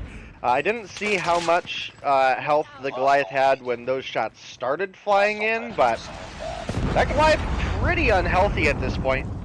We do have 11T only 10 or so points away from winning, which means we are in triple cap territory for Explicit. And with the way 11T have been playing, I don't think it's going to happen. I don't think it's going to happen. No, I completely agree with you. 11 has been in control of this domination game from the start, regardless of having A, B, or C teams. Collectively, their force and their abilities have not been denied. They're going to continue on. They're going to be taking a one-way ticket to the finals, where they're going to be playing the winners of the matchup against Vipers and Zygnus Esports. I would be safe to assume that Zygnus is the team that's going to move on, not Vipers. I've never even heard of Vipers, but they actually 2-0'd Operation 34, and they won against ARP, forfeiting. So ARP forfeited earlier today, Tribe forfeited earlier today, Stellar Invictus forfeited, and Seminole all opting to play zombies and not in the Meseeks Sunday Showdown. We don't feel bad, bro. It is what it is. You guys do your thing. I know that's definitely one of those games that has brought a little bit of life back into this COD Mobile community, and I absolutely am encouraging it. Yeah, I guess we'll see. Does look like we had someone from Explicit take off once again, so little unfortunate, but I guess it is what it is. Great games coming out of both of these teams, but obviously 11T coming through with the much stronger performance. Again, I think this may be the best I've ever seen Parka play, so kudos Parka. Sad to see part with XRK, but seems like you found a pretty good place for yourself here with 11T. The team's looking strong. Wiru looking better than ever. Search and Destroy is still pretty solid for him, but has definitely turned things around in a big way for the respawns as well. And yeah, that is looking like we're probably... Do we know what the outcomes so far is of the other semifinals or no? Well, actually, I was about to pull it up on stream so we could all see it. So that way we could, be in the loop and be geared up for that whenever it does come. So I'm going to get this formatted properly and get it on screen for you guys to see. We're going to be joining, well, not joining, but we're going to be taking a look at Gilmania's stream, who is streaming the other bracket of the semifinals. As soon as I can get it pulled up, I believe, there we go, we got it here. We'll have a little bit of his audio coming through. It looks like so far so good. I'm not sure what the score is. They're in the Search and Destroy so far, and it looks like they're in round 11. So we're going to join in, and we're going to co-commentate over Gil. We'll have his stream a little bit in the background. But yeah, the winner of this matchup is going to be moving on to face 11D. And who is playing over there? That's going to be Zygnus and Vipers. Again, I've never heard of Vipers. As a matter of fact, I can't even see the players right now because stream quality for me is just a little low. What's up with that? Moved to the 720, but it's just not any better.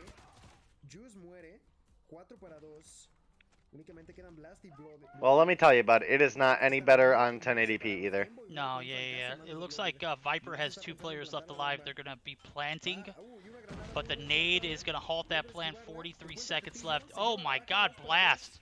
Dude, don't tell me these are the same guys that were playing a few weeks back that we had to remove from the tournament. Blast and TrueFast. Well, I definitely see Blast, but I don't see TrueFast. And I don't know. I would say based on what I was able to spectate of Blast there at the very end, I'm gonna say probably not. Had it been, he probably wouldn't have just got domed off of the bombs. That is probably not the case, but I don't think it matters. I think Zygnus probably destroy them, hackers or not, so. Yeah, that's true. Guess see. probably shouldn't have said that open on stream, but yeah, fun fact, guys, that's what happened a couple weeks ago. Sorry. Yeah, so there were some questionable clips that were sent in from the matchups that they played in. And we're not saying, hey, these guys are hacking. What we're saying is, hey, these are questionable videos and clips that being submitted by viewers, being submitted by admins, and have been noticed.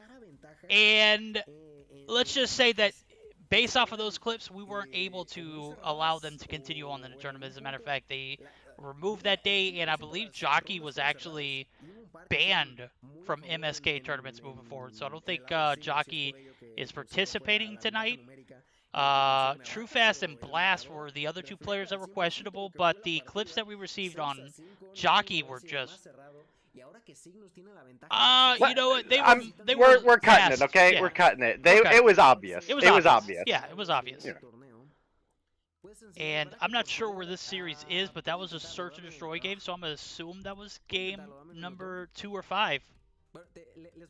Come on, Gil. How are you gonna be so far behind? Come on, bro.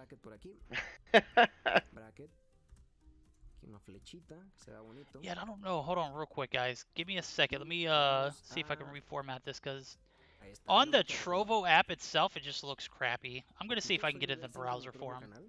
Give me a second as... Are you talking about the stream quality? Yeah. Oh, no, it's the game is bad. Like, the rest of his graphics and everything is coming through fine, but the gameplay, for some reason, just, like, weirdly fades out in like, the way OBS picks up the spectator client. I have no idea. Happens on your stream sometimes too. Happens on Bobby's stream, my stream, doesn't matter. Just sometimes it just gets weird.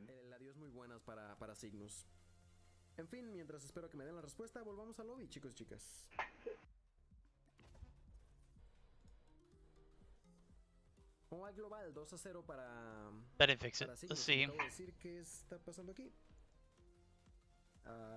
Hola. David, welcome to the stream, G. Welcome to the stream.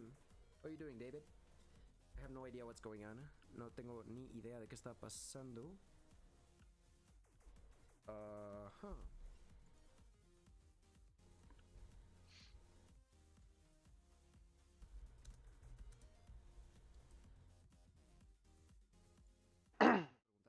Yeah, it just doesn't look. It just doesn't look very clear.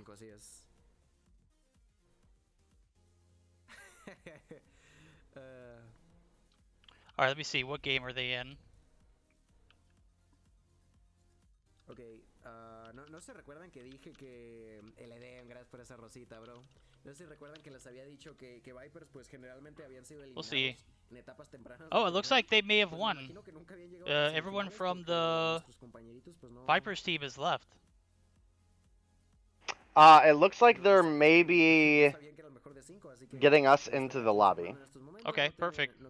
Alright guys, bear with us as we're going to be right back. I'm going to get everything set up for the finals. We're going to be joining Gilmania in his lobby. They're going to be joining our lobby for Trovo. As soon as we get everything panned out, we're going to deliver this finals action. Zygnus and 11D. Don't go anywhere. No, I think...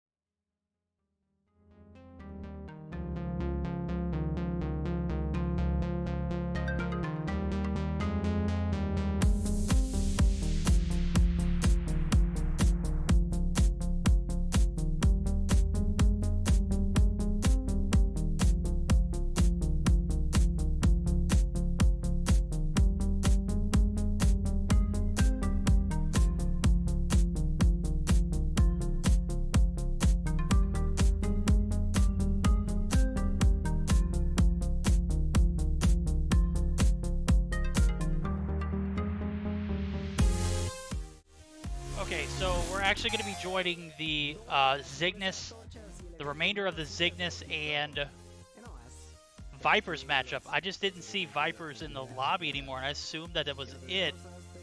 I don't either, but I'm confusion. Hello should be in voice chat with us if you want me to be real.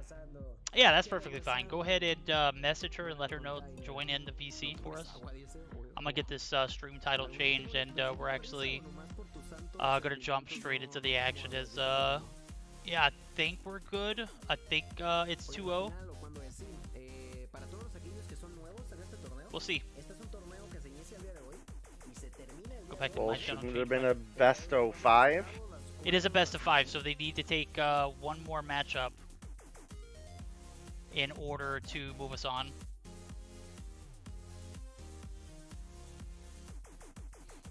Alright, so we got Vipers.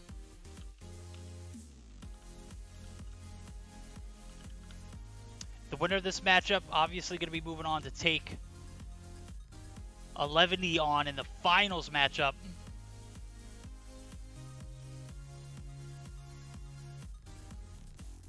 As we're getting geared up to join in.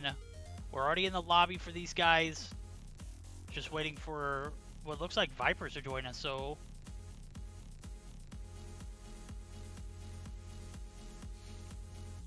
I was confused as to why Vipers left the lobby like that. You know, they're not in the matchup. As you can see, I'm here, not them. I am also confusion.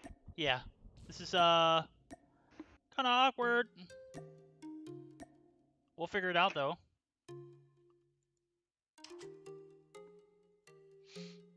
Oh boy. Yeah, we got a slot open. There we go. Yeah, we're just at the bottom of the list. Not Why typical. are there so many people? I would say that it had to do with the matchup that was at hand, right? Could definitely see that being the case.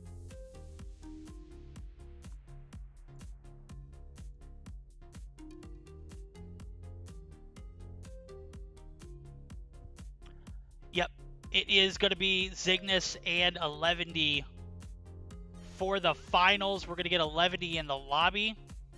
They just forfeited. Okay, so we're going to go ahead and move on. For the finals tonight, 11D and Zygnus. As we would normally assume would be the case in a matchup like that. Again, I'm not 100% sure who the Vipers are, but based off the players they had in the lobby, Blast was one of those players that we didn't put on blast, but was one of those players that were a little questionable. Hands down. Oh, I was kidding, Verdict. What's I that? just Oh, I thought you were reading the lobby info. I was joking with Hilo. No. I'm saying, like, he was definitely one of those players that were questionable. And when you have Jockey's clips submitted, bro, that was hands down. Like, it was a no-brainer. But you combine that with, you know, the clips that were also submitted of him as well. So it was definitely just not a good day for us. We don't even know if that's the same person, though, right? So. Based off the conversation that was in group chat, I think it was. In the group chat that we have, all the mods are in. That's basically what we... Gotcha. Yeah. The Cool Kids Club. Yeah, the Cool Kids Club. Yeah, the group chat that we talk about Day, because he's not in it. Yeah, that one. No, bro, that's the one that we started. It's the Meseeks Sunday I'm the Showdown black group. sheep. I'm the friggin' black sheep. We made a channel in Meseeks just for Day so he can have all the information. Trying to move that channel into the Discord server for Meseeks. Trying to consolidate because my DMs, they be looking pretty stacked at the moment. Like, literally, I should probably purge some of these conversations. Alright, we're not going to keep you guys waiting. We're going to go ahead and get into the action. It's going to be a Verdict best over of here, 5. rubbing his popularity in my face. You guys, No, dude. Do you hear be this surprised. chat? Look. Wiki, do you hear the blasphemy going on right now? What is this guy talking about?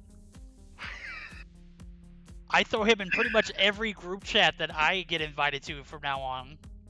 Look, Verdict, you're a true homie, and I appreciate it. There But you go. I gotta bust your chops a little bit here and there. There you go. Somebody's got to. Equal parts love and roast, right? Yeah, exactly. All's fair in war and games, right? Something like that. Yeah, something like that, yeah.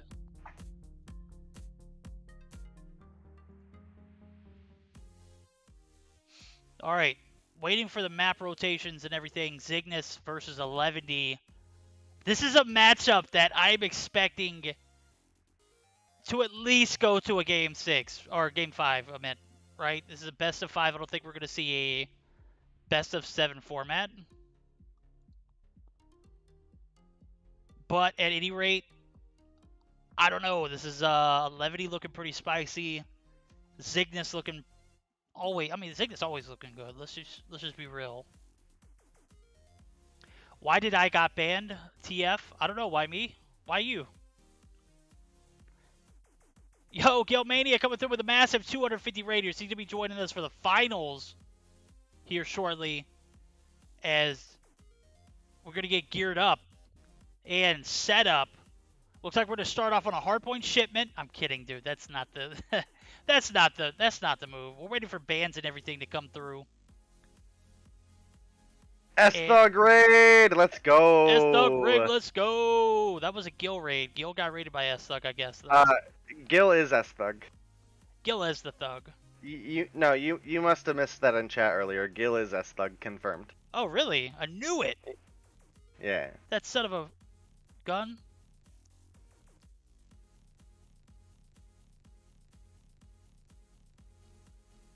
Go Zygnus. Go 11. Where's the 11 fans at? Anyway, we're going to have Gil joining us. He's going to be doing play-by-play. Day is going to be on the analytics booth, recapping matchup in between as we see the best of 5 about to come through. Waiting. There we go. Hardpoint Hackney Yard. S&D standoff. Domination Summit if we go to Game 4, which I am hoping we do. Hardpoint raid. Banking on a Game 5 too, which is going to be a domination firing range. So, okay, so I'm getting word. I'll join on Game 2. Got to do something real quick. Cool. Gil's actually going to run and do something real quick. He'll be joining us for Game 2.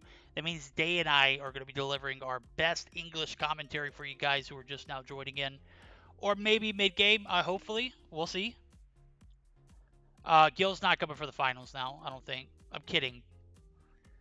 Gil said he's got something to do. He's going to go knock that out and potentially join us. Just give you guys a heads up. It is 10:24 Eastern time. We are on a smooth finishing time of potentially 11:15ish if we get this thing started early. I'm not going to hold my breath, though, as I only see 4 players for 11 in the lobby. Well, that's all out of juju. Let me go grab my bottle of water. I'll be right back.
Are you guys digging the chair stream yet?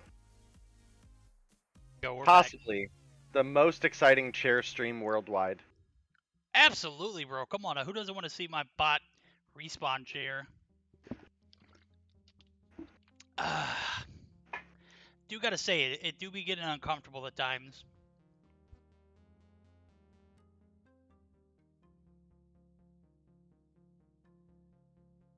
Mine too, dude. Mine too. I get it.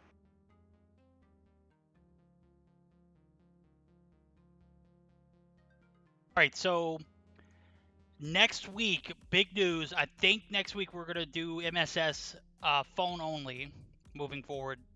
This should have been this should have already been in play, bro. We should not even have iPads in the mix, to be honest with you. It's, you know, getting so close to stage 4 where phones are the only thing you'll be able to use.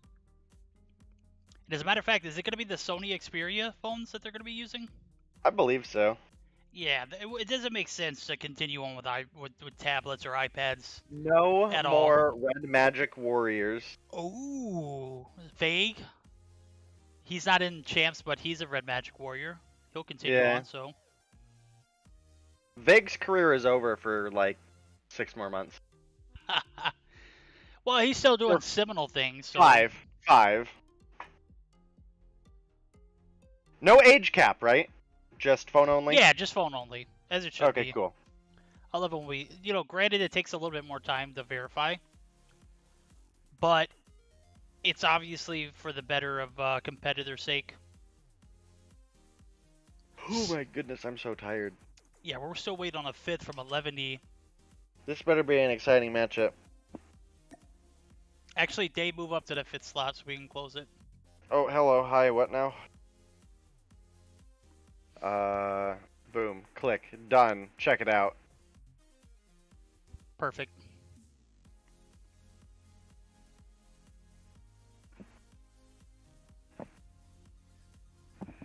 Looks like we've only got 4 in the lobby for 11T.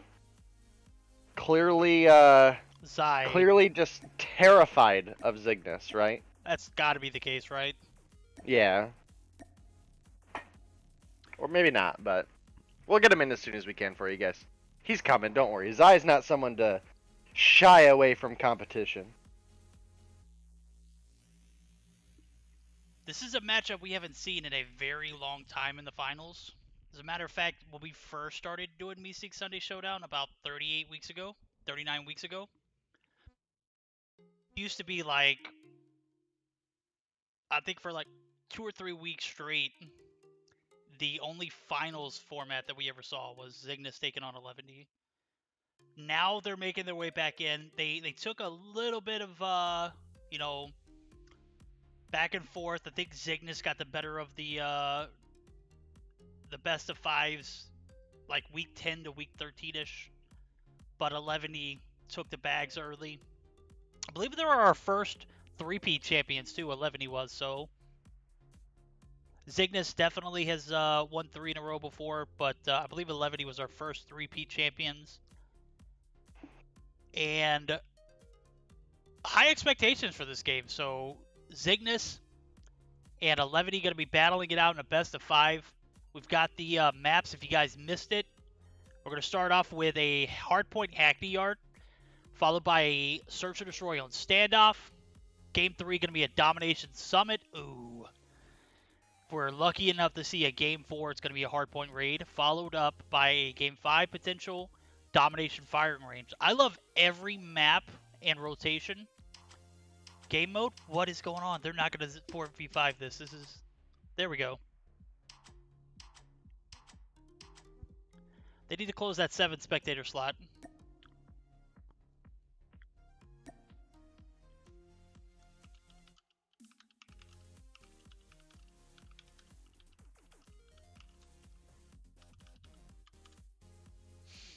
No, Zai's right, dude. Definitely need to close that out before we start.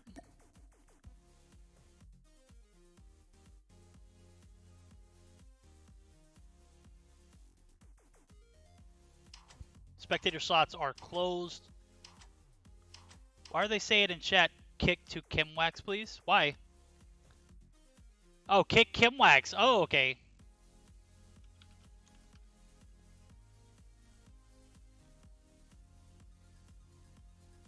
I am confusion.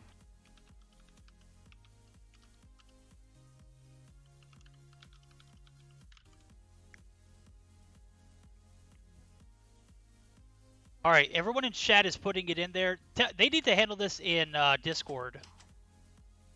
Oh, well, never mind. I guess they're not going to get their sub in. That's tough. Not my call. Obviously, I relayed the information. It wasn't heard in time. Well, I imagine Zygnus probably backs out here if they actually need Kimlex to switch out, right? I guess they would. Envoy in the building, Irving, Kimwax, Cheto, and Tatio. We're going to get geared up. Game 1, hardpoint Hackney Yard. Oh my, this is way too loud. Hardpoint locked down. Well, we're off to a big start for 11T as they wipe out Zygnus there. And continue to do so. Parka and Wiro coming through with follow-up kills on the Kimwax and Cheto. Envoy finally able to find a little bit of ground, knocks Wiro down, but 11T absolutely relentless right now. Yeah, we're going to see 11 playing very well in P1. This usually anchors to a great P2, but with that being said, Zygnus going to be making their way onto the point, clearing the path to Tio, going to be leading the way. He's going to be taking out Irving, going to be also taken out after Galen picks up their second frag in combo, fourth altogether. 11 holding their own here. Parker going to make the early rotations over to Tire Shop, and the battle for P2 will begin here shortly. Parker and Team 11 are going to have the advantage, as I do see 3 players on point. Irving going to get a big frag on the side. Galen going to be spotted here on the backside of this container. Envoy and Tio picking up some big frags. 3 players pushed in. Wedo gets beamed. Palon gonna get the refrag, but is gonna be instantly traded. And what was gonna look like a pretty decent start for 11 and P2 is actually gonna be to a flop now. Back and forth battle is gonna come through. Envoy and Tio windows. They're gonna be captors here at this P2 point.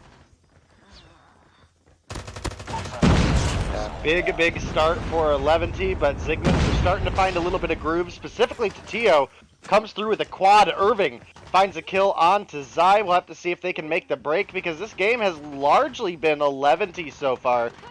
Wiro, I gotta tell you, this man has absolutely picked up his gameplay from previous seasons as far as respawn goes. And I gotta say, I'm pretty impressed. It is Zygnus coming through, extending their lead a little bit, but 11T were looking so good. Hostile predator missile inbound. Department 11 looks good on paper, but right now, well, that's only because of Wedo. Wedo's the ones going positive.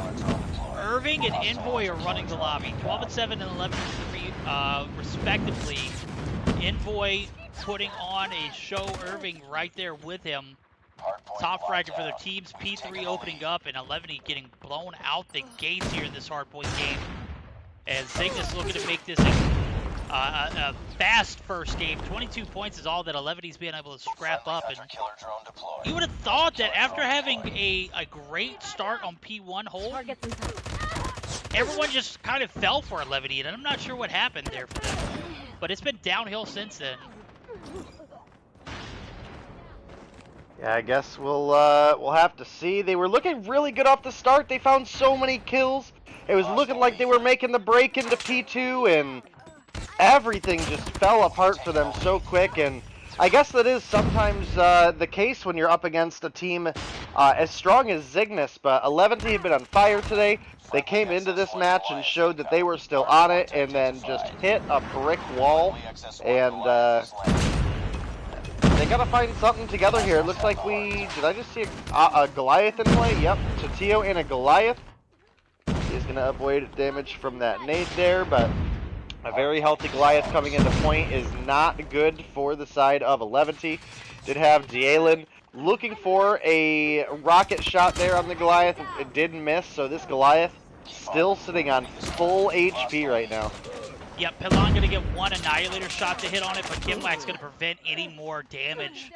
And Zygnus Contact with enemy. Looking stout as all get out as P4 transitions going to result in their dub is potentially could be to Tio. One shot going to be finally taken down, but Kimwax and team already on point, 150-30. Game 1 ends in a blowout. Zygnus takes the dub. 1-0 in their favor. Yeah, great opening game for Zygnus there, and I gotta say it's gonna be a treat to have Gil joining us, because we obviously have 2 LATAM teams playing for you guys. I know there's a lot of Spanish viewers in the chat that are looking for that sweet, soothing Gilmania casting, and it'll be here for you guys. He's joined the chat with us. He's here for the 11T versus Zygnus matchup, and I gotta say, I'm hyped. Zygnus looking good, but 11T have been looking great today so far, too. Gil, are you with us? Yes, I'm here. Oh, Hello. okay, perfect. I didn't know if he was talking to me or you. I was trying to read Discord, and I was like, "What the hell's going on?" I'm a little lost. I was trying to check and see what Hello was saying. They were just joking. Get out of here, guys! Stop telling me that they're subbing players. Then Cygnus, I saw like 30 people come in chat and say, "Kick Kimwax." I would try and kick Kimwax myself too because Kim is cracked, bro. 11 looking pretty decent in the semifinal matchup against Explicit, but just way in over their head here against Cygnus in this first game. 150 to 30. They're gonna have to bounce back. Gil, were you able to catch any of that game? I was not. Walk me through what happened, please. It was a So it slaughter was It was a slaughter yeah, it's what I can see. I have the scoreboard open and like Envoy had a blast as well, right? Almost a minute and a half inside of it. 20 kills, almost 20 kills, dying 9 times. Yikes! Like it was not the game for 11T, and I think it comes down to I think you both were saying that 11T was also having a blast on their own games, but Cygnus was too, and so far it seems like Cygnus had a better trade off of that one. But now we're gonna be moving on to game 2, Search and Destroy standoff. Yep, that is the case. Search and Destroy standoff as we see these teams loading into the lobby. 11 needs to find a game here. They took a big L in that hardpoint Hackney Yard. This is an OG map in game mode that we're used to seeing 11 thrive on. It's going to go in the backs of Zai. Zai is that lead sniper for them. He needs to get on board quick here early. Wero is obviously one of their better Search and Destroy players, so looking for him to have a better game here in this matchup.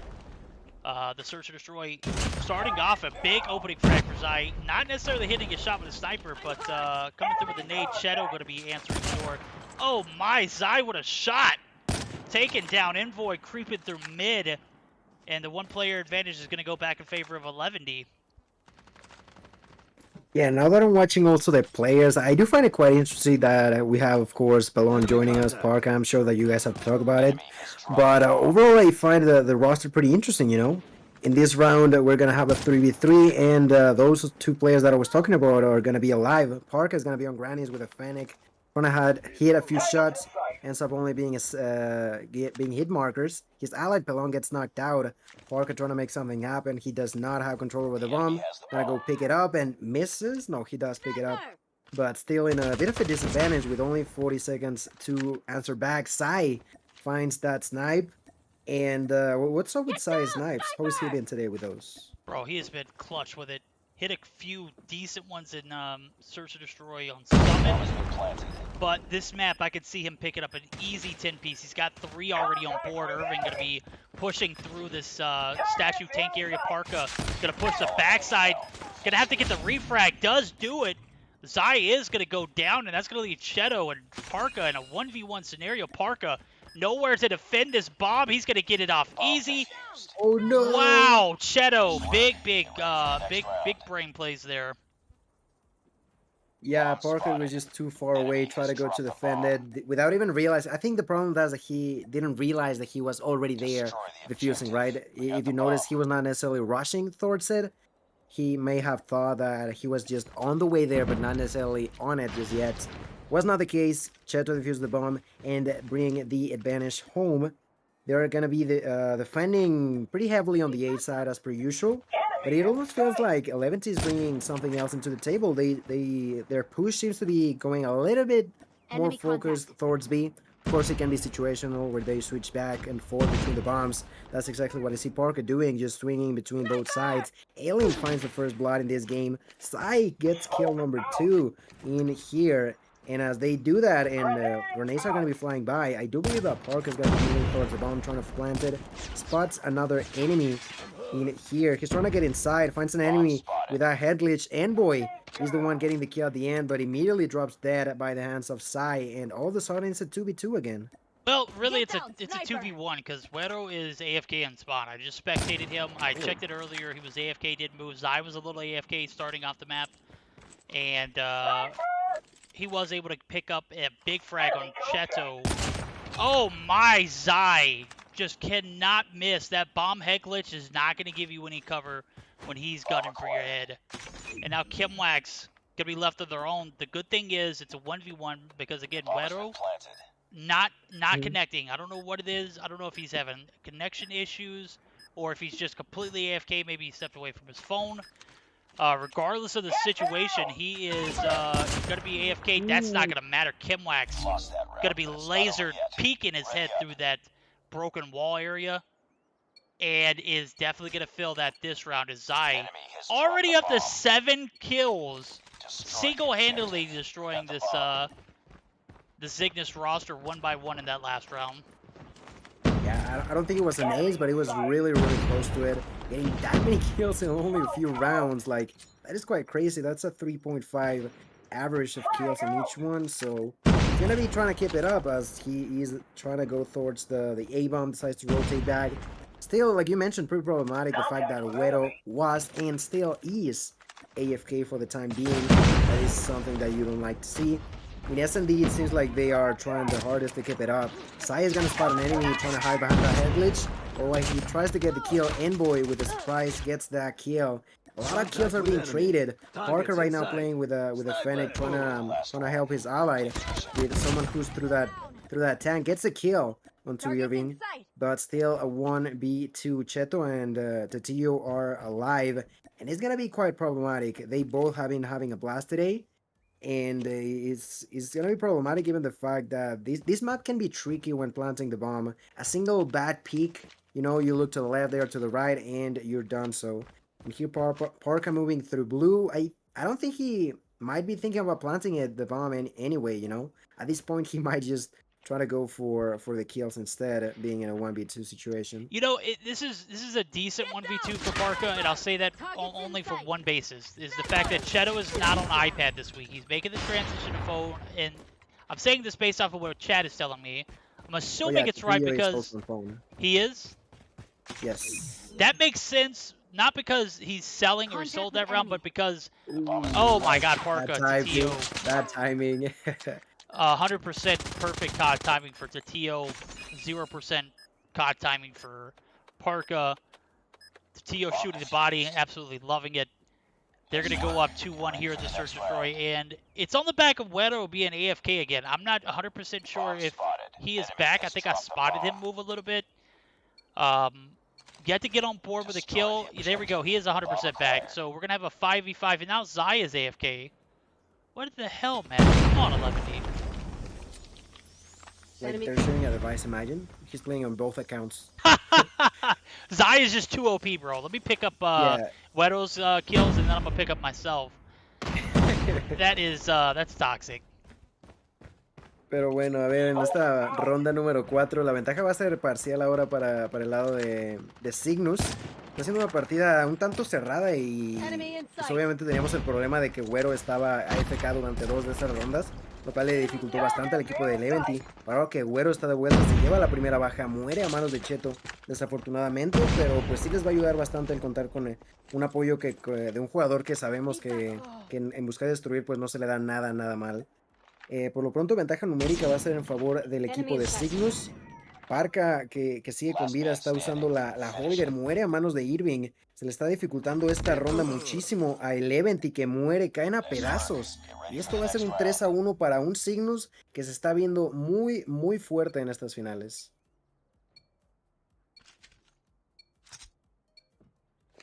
At the end of that round, I can only say that between the things that you told me about the first game and what we've seen so far in this game number 2, Cygnus are having a blast in these finals.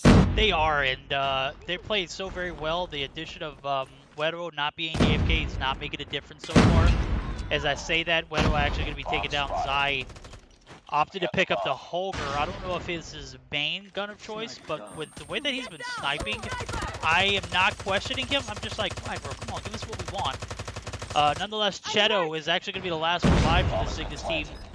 It does seem that the 11D team is starting to pick it up here as they are about to flip sides. This round is going to be determining if they'll be 3-2 or 4-1. And so far, it looks like it's going to be a 3-2 opportunity as Zai is sniping. I did see the shots come through. He's actually going to be one shot, but is going to recover before Cheto pushes up through this top market building. Catches Cheto before he can even hit the ground. We're flipping sides. Scores 3-2. Still in favor of Cygnus. Yeah, still in their favor, and I think we could give it a little bit of screen to the player Kimwax, who might not have the greatest game just yet. It's currently just with a single kill himself, but of course he's someone that can always bring a surprise onto the enemies. Right now, the coordinate push is going to go immediately towards B for the side of Cygnus. The second that they had control over the bomb, they decided to go there. 11T so far unable to answer back. I see Kimwax shooting through the wall, just pre-firing, trying to hit someone.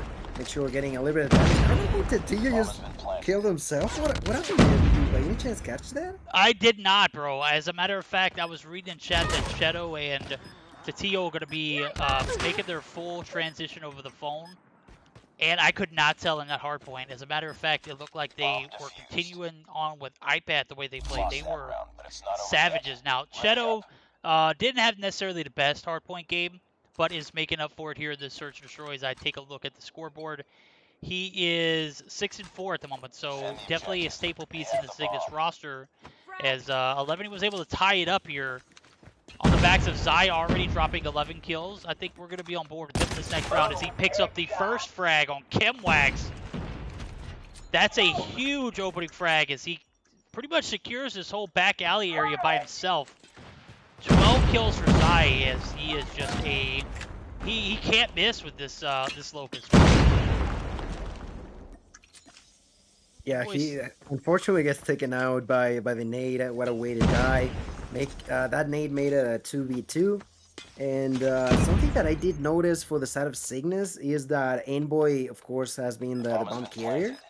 And it's not been the case just yet, but he usually plays a tiny bit too aggressive, and sometimes when it doesn't work out, of course, he leaves the bomb in a bad spot. This time it was not the case, like I mentioned, but could be a thing that happened. If he is gonna be a 1v3, Tetilla finds first blood, gets taken down by Wero, and since that bomb was planted, there's plenty of time left for the Fusel coming down from Wero, and now the advantage is actually switching sides, and he's gonna be in favor of 11T.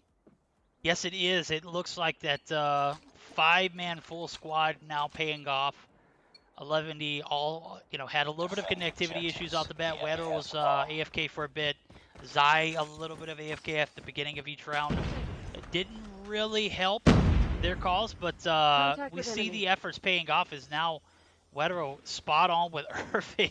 Literally, we see the peak come through. He's not going to get the shot, or not going to actually take the shot. Kimwax's actually going to find the first one onto D'Alen, actually. Kind of opposite of what happened last round. Zai peeks the back alley corner, takes him out first, gives that opening frag to 11. Zai picking up another one, but is going to be traded instantly as Envoy picks up a kill. And now it's going to be a 3v4 scenario. 11 going to be on the back end, actually going to even things up now. So I was about to say on the back end of a player disadvantage, Shadow says, hold my cup, bro. I got you. Even things back up yet again. Cygnus trying to steal around, even things back up. Shadow says, I got you. Tetilla and Shadow pair up for those last 2 kills. We're going to be all tied up going into this 9th round. And this is the kind of search or destroy matchup we anticipated.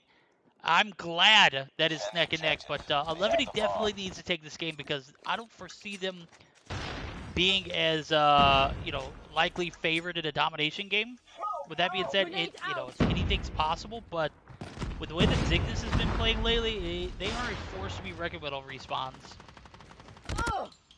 Y para aquellos que no se enteren, estos son las finales, esto es al mejor de 5 y la ventaja de la partida anterior que fue jugada es en favor de los chicos de Cygnus. Por lo pronto en esta partida número 2, una ventaja inicial de Cygnus ha desaparecido, ahorita ya están 4-4 en esta 9ª ronda. La primera baja va a ser en favor de los chicos de Cygnus, pero inmediatamente Pelón tiene la respuesta.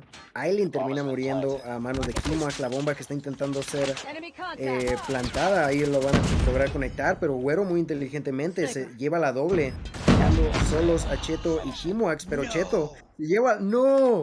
Did he just die to the trophy system? He died to the trophy system, bro. Come on, Güero, you were balling out. Reload that AS Val and take those shots.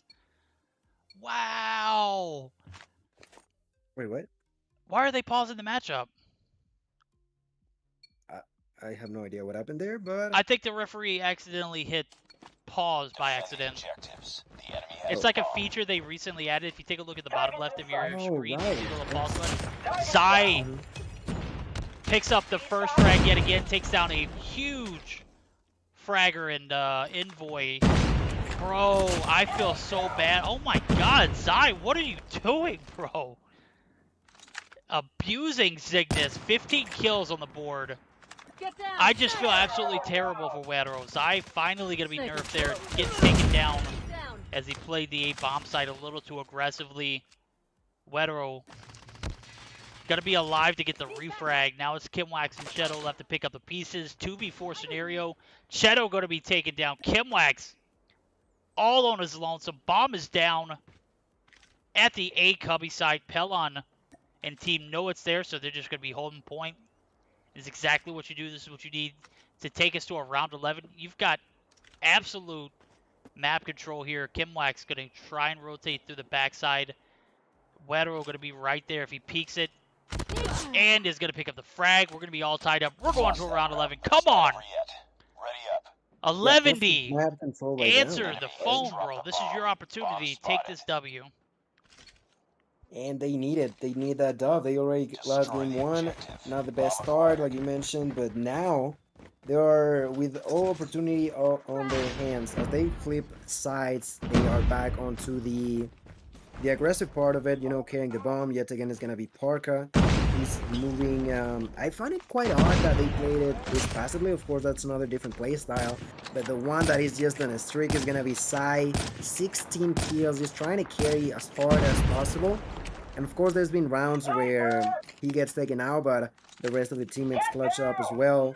So Sai is just the MVP of the team, at least so far, and continues to try to do so. Cheto is gonna even things out by getting Wero and Parka nowhere near any bombs. I think we're gonna have to wait for any more action bomb-wise in the next few seconds.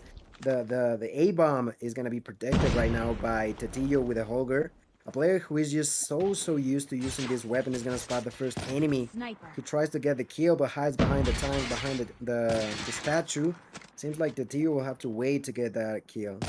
Yeah, Tatillo not having the best kill game of his life, but I gotta point it out. Shadow opening the door, taking down Wero, was a massive 1-for-1 trade. Irving is taken down from Cygnus, and let's be real, Irving just really hasn't been hitting his shots today. 7 and 10, but now Zai just on a killing spree.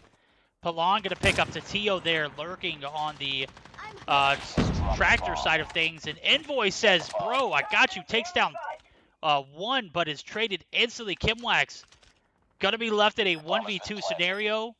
Again, this is a player who we expect a lot from, but just has not delivered this matchup. Zai takes the last shot, and the dub is secured. We're going to be having at least 4 games in this best-of-5 series. Well played, 11D. Yeah, really well played. Sai almost dropping a 20 bomb, getting the clutch kill. Like, it couldn't be any other way, right? Sai had to get the last blood out of that game, and of course he is gonna be the MVP. A crazy amount of kills, a crazy amount of points. I don't know the exact number of times he died. For some reason on the last leaderboard it's not gonna show up, but overall, like, it's he was the one that was able to brought on to a lot of early kill or clutch kills at the end, so that's really remarkable from him and brings a lot more hope for the side of 11T. Yes, indeed, as we're going to get geared up for this game 3, I got to hear from Day. Day, expert analysis. What's your breakdown on that Search and Destroy matchup? I'm gonna be honest with you, I was in the kitchen. All right, so what's the expert analysis on what's in the fridge, bro? What are we having for dinner tonight? So I heated up some wings. So that's the gist of what was going on. I am a little bit sad that I missed a round 11 with Zai with almost 20 kills on the board. Mhm. That's pretty huge, and like I've said before, 11T is a solid search and destroy team, and you can definitely see that in the likes of Weir with 10 kills. And 18 for Zai as well is absolutely huge. I believe I heard you saying earlier that Cheto is making the transition to phone. Yep, day 5 on phone and popped off. I think he dropped 13 Yeah, kills. 13 kills. What an absolute champion. Absolute champion indeed, as we're going to get ready for a Domination Summit. If you guys are wondering what Verdict had for dinner, the wife made chicharrones, I believe. I think that's what they're called, chicharrones. She's from Panama, bro. She hooks it up, man, and I just eat it. I think I downed like 4 of those suckers on break. I ain't even gonna Nice. lie to you, they were too good. Well, I haven't had dinner, you know. There's that. I'll have to wait a little bit more, but I think they brought some pizza, so I might Ooh. eat that once we're done. Man, we're all champions tonight. I think Hey. you're gonna take the bag though. Pizza over wings, or heated up wings at least. And I think it's gonna be a situation where I'd have to see whose wings they were. Were they home cooked or were they bought from another place? Yeah, that's important. That's definitely gonna be a factor. We're gonna get geared up for a Game 3 domination on Summit. Zai, the cutest picture I've ever seen in a Meseeks Sunday Showdown format. Are they all posting baby pictures? Güeros? Oh man, those are adorable. I just now noticed that. They did, huh? Zai was a little girl growing up? That's crazy. I'm kidding, bro. Much love, Zai. Oh, that's tough. Oof. So now, like you said it, domination now on Summit. What do you have to say about this verdict? You already know what I gotta say, bro. Wife is OP. Grimity says, yes, wife is super, super OP. Double OP. Triple OP. I absolutely despise Domination Summit, one, because everything is traded so fastly. You know, in order to maintain map control, it's impossible at times. The constant flow of players makes the game just feel oh my god, Pelon picking up 2 and an assist. As everyone from Cygnus pushes the top side and he finally gets that last player, they secure C. 1-for-1 trades on the site, but A is captured faster as Cygnus is going to maintain a little bit of a lead. B is going to be pushed, and Zai and Güero are going to be there to defend. Güero is going to be taken out. Zai going to be the rotation over from Staircase. This is going to be a sweaty matchup. It is going to be for sure, and so far it seems like the side of 11T was quite close to finding that opening capture on the B side, but on the last few seconds they were caught onto the way. Alien was the one that was inside, it didn't work through. And now that they had 2 players for the side of Cygnus, it seemed that may take control over B, and yes, we're gonna have Envoy and company getting that capture. Envoy gets another kill defending this area now. They are gonna be sort of switching spawns, you know. It's gonna be Sai the one capturing A right now, but still with Cygnus under control over B, that is gonna be the most important part. It's only gonna come down to them, you know, capture either A or C to get that double capture, and as I said it, they get C, and that's a double capture Cygnus. It is. It's gonna be remain in the hands of Cygnus, and I was not necessarily like wondering why 11D would push for that A side. Obviously, you gotta take what you can get, as they were spawning there, but I've seen teams favor the C side of the map, 1 because it spawns, and 2 because it's easier to get top control. You know, when you have A, you can almost get spawn trap from this top control, as well as the connector, the staircase where B is at, the catwalk area. So I'm not questioning it, but it's definitely one of those moves that Cygnus executed very well. As I see Cheto popping off 6 kills on the board, picks up a big 2-piece, taking up Parker. Not Parker. Parker is the 11 player. Parker is the YouTuber. Cheto getting on board again with a 7th, and he is on a 6 spree and has a Predator missile and a cluster strike. Big frag from him, as he's making his 5th day on phones, looking like a absolute beast at the moment. He is definitely making this transition smoothly. Ooh, there he gets his kill number 8, finally gets taken out, but of course has Annihilator, has all of these streaks. He's probably not gonna use them all this round, but the attention of Cygnus is just huge, and if you add the fact that they're gonna have so much utilities for the next round, it is definitely gonna be pretty tough for the side of Cygnus to answer back. Yeah, I think it's gonna be really important for the side of 11T if they can get any sort of early control, because if they don't, it's gonna be nearly impossible with all the stuff that the side of Cygnus has into their hands. The round 1 is over. 31 points advantage in favor of Cygnus. And as we start this round number 2 and looking at the leaderboard right now, Wero just not having a blast. Like last game he was AFK, then he went back and got a huge amount of kills, but now again he's not having the best game. Yeah, this is going to be a tough one for 11 here in the second half. As I'm seeing it, Envoy with well, not Envoy, but Kimlax with some score streaks, Shadow with some score streaks, Tatio with a score streak. This is, you know, everything that 11 need or Cygnus needs to continue on in this domination game. A is going to get traded, B is captured, but will Cygnus be able to capitalize here, take control of B before 11 can you know, make their move onto a home flag? A is going to be pushed. C is going to have a cluster strike on it. It's going to be tough. I do see a little bit of traction now as Wedo actually going to be playing that OBJ. Irving going to be there to contest.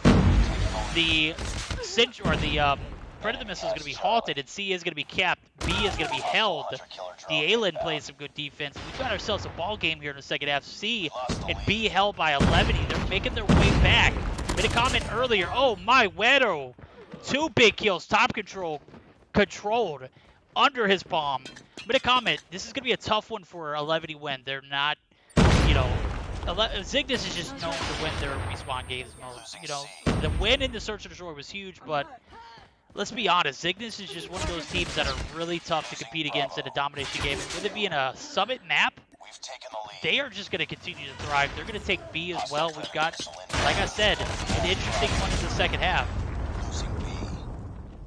Cygnus de verdad con un trabajo brutal, aún tiene 2 banderas a su nombre, no deja que nadie se les acerque y podría ocurrir por segunda vez la captura del event.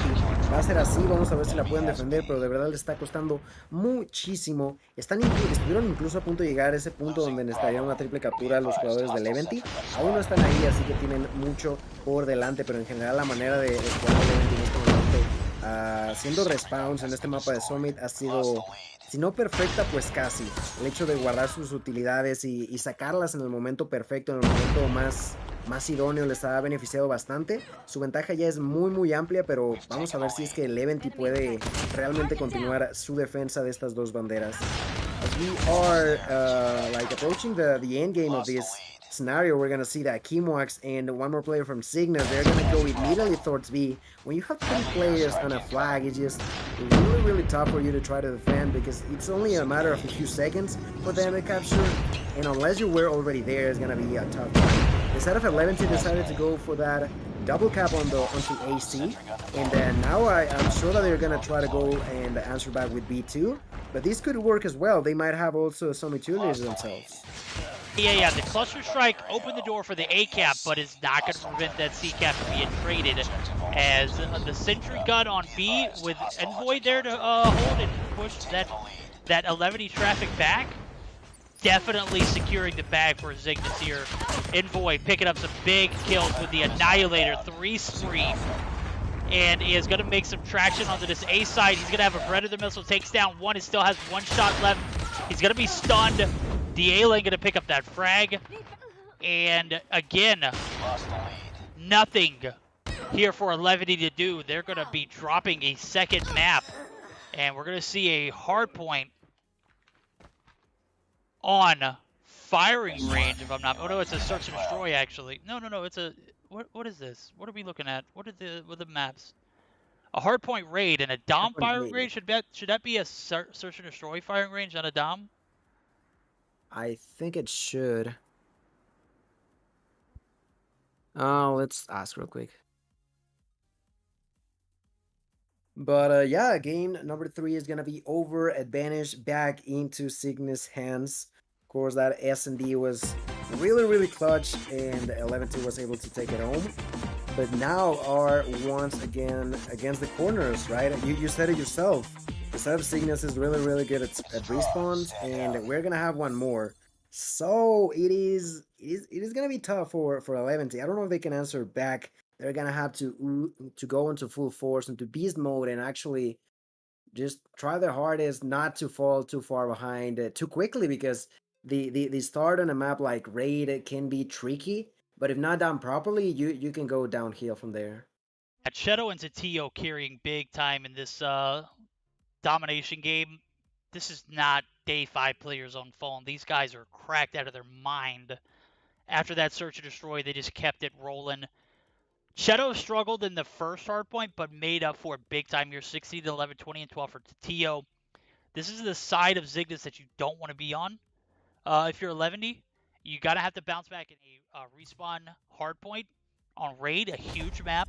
They'll exploit any of your poor rotations. And Day, I need to hear from your analysis. Did you catch that game by chance? I think Day is server muted. That's tough. Yeah. So it's just you and I in the finals here as we're getting geared up. The matchup is not, we're not even going to hold you. We're going to continue on with the action. We're going to be on board with the guys over at 11E as they're looking to take this to a Game 5, Game 4 here. Zygnus looking to clutch it up. Predictions, chat. Who do you got? Hardpoint identified. Yeah, let us know in the chat. And as we start this game number 4, I think we could start to look at one of the 2 MVPs for the side of Zygnus. We could start with Cheto. He's gonna be sniping yet again, just making sure no one's going out of launch. Oh, that's shot. Cheto gonna have a huge start. He picks up 2, makes that defense, and this is exactly what I was talking about. It can be hard for you to settle your team like in all angles in this ring area, but once you do, it's gonna be tough for 11 to break through now. Indeed, as we see Cheto finally drop there, picks up 2 before he does. He's gonna spawn right behind Parka, who is going through this laundry area. Ye shall not pass, Zygnus says. They're gonna have a perfect hold so far. 37 points in, 37 seconds in, and the guys over at Zygnus looking to make this an early night on the backs of this hardpoint game. They could very much so do it, as we do see a lot of 11 players shuffling through this mid area. Irving gonna rotate, catch Pilon slacking, and now Zygnus, perfect hold on P1, gonna be making the rotations over a perfect 60 seconds. I don't think I've ever seen that before. Yeah, I don't think I've seen it either, right? Like, not even, they were not even able to contest for more than half a second, so he didn't actually count towards that score. But yeah, 60 uncontested points by them. For point number 2 over at Kitchen is not going to be the same. The set of 11T was able to not necessarily get there first, but took their fights properly to at least get 10 points into the mix. Now they're going to be losing control right back. It's going to be Pelon, the one that is trying to get inside, but gets taken out immediately, and it's getting really tough for the side of 11T. They're getting completely dominated. Zygnus just having a blast, having a perfect defense on a point is something that you definitely don't see too often. He's gonna prove to you that they are on a streak, they're on a rampage. They want to end this as quickly as possible, and they were not happy about losing that S&D, right? It was really clutch. They ended up losing, but now completely under control, are gonna be in this garage area. They gotta be cautious. They sort of lost control for a second. Let's see if 11T can actually get inside, because with the respawns, they can also be weird on hardpoint. Yeah, they can be, and you know, I gotta say, Zygnus looked pretty impeccable in that domination matchup. They were right to be pissed after losing the Search and Destroy, and it showed. You know, the domination game was all Zygnus holding map control. Granted, 11E fought back in that second half. It just wasn't enough. Their efforts were definitely cut shy on the backs of 11, or on the backs of Zygnus just popping off. And Envoy picking up some big frags. Why didn't they ban the Annihilator, dude? These guys are absolutely fragging out with it. Envoy 16 kills, picks up another. Wedo going to get the slide peek, but is going to be instantly traded. Zaya also going to be caught and taken down, and 100 points have been broken. We might actually see this end a lot earlier than expected, as Zygnus just absolutely wailing away at 11D. 11D trying and mustering up enough strength to stay in this thing, but it is not going to be enough. Zygnus early hold on P4. Going to be pretty impossible. Zai pulling out the Annihilator. Not going to hit any shots initially. Irving going to catch him on the reload. And that's tough. Irving, only 6 kills on the board, but that was a big one to start this P4 rotation. Pelon going to be there to get him. And we've got 30 seconds only needed. About 25 now with Zygnus maintaining corner on P4. They are frying at the moment. Hunter killer drone. Everyone using the operators on each side is gonna be now Cheto and Tatillo, the ones that will remain. Cheto got taken down, Tatillo did as well, but overall the dominance is still there. They only need a few more seconds. Can they brought it back? We only have Kimox alive, makes the defense, stays alive, gets taken out. They're gonna get inside, but is it gonna be too late? Cygnus is able to properly hold them back for long enough to get to 150, and we have a champion verdict. We have a champion indeed. Zygnus taking the bag here in this Meseeks Sunday Showdown 3-1 over 11D. Wow, that was too fast, bro. I'm going to be honest with you. I've been spoiled by a few weeks ago where we had some decent matchups go to Game 5. And Zygnus just says, I don't want to have anything to do with that. I'm going to go back to playing zombies, some undead siege. Envoy with 22 frags, carrying Tatillo, 12 and 9 positive. Cheto almost breaking even, but we'll cut him a break as he drops a minute and 1 second on the hill. That's tough. 11D going to be going home second place. Still a decent prize pool for those guys, but not that first place prize pool, right? Yeah, now that first place. And I see that unfortunately Day is still muted, so I think we are gonna have to wrap it up ourselves. Congratulations to the side of Cygnus Esports, definitely on a rampage, and really remarkable that they have been making this iPad to cell phone properly. You know, I've seen that both Cheto and Tatillo have been working their best to get used to it, and today's been a proof that it's working out. You know, they gotta get ready, and they are definitely getting ready.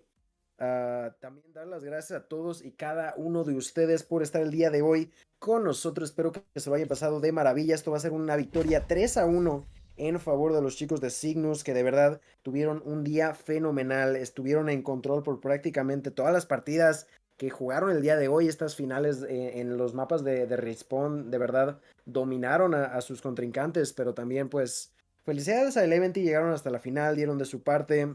No se les dio como quizá hubieran imaginado, pero es lo que pasa. Bien jugado por ellos, bien jugado por Cygnus, y tocará vernos en la siguiente. Thank you guys for having me in here, and Verdict, thank you for allowing me to be here with you again. Absolutely, guys. We had a blast. I'm glad you guys were able to stop by and enjoy it. For everybody who came through with the raids, huge shout out to Jesus Christ, Zai, Parka, the guys over from Cygnus, I know Cheto and Tatillo rather came through with a raid.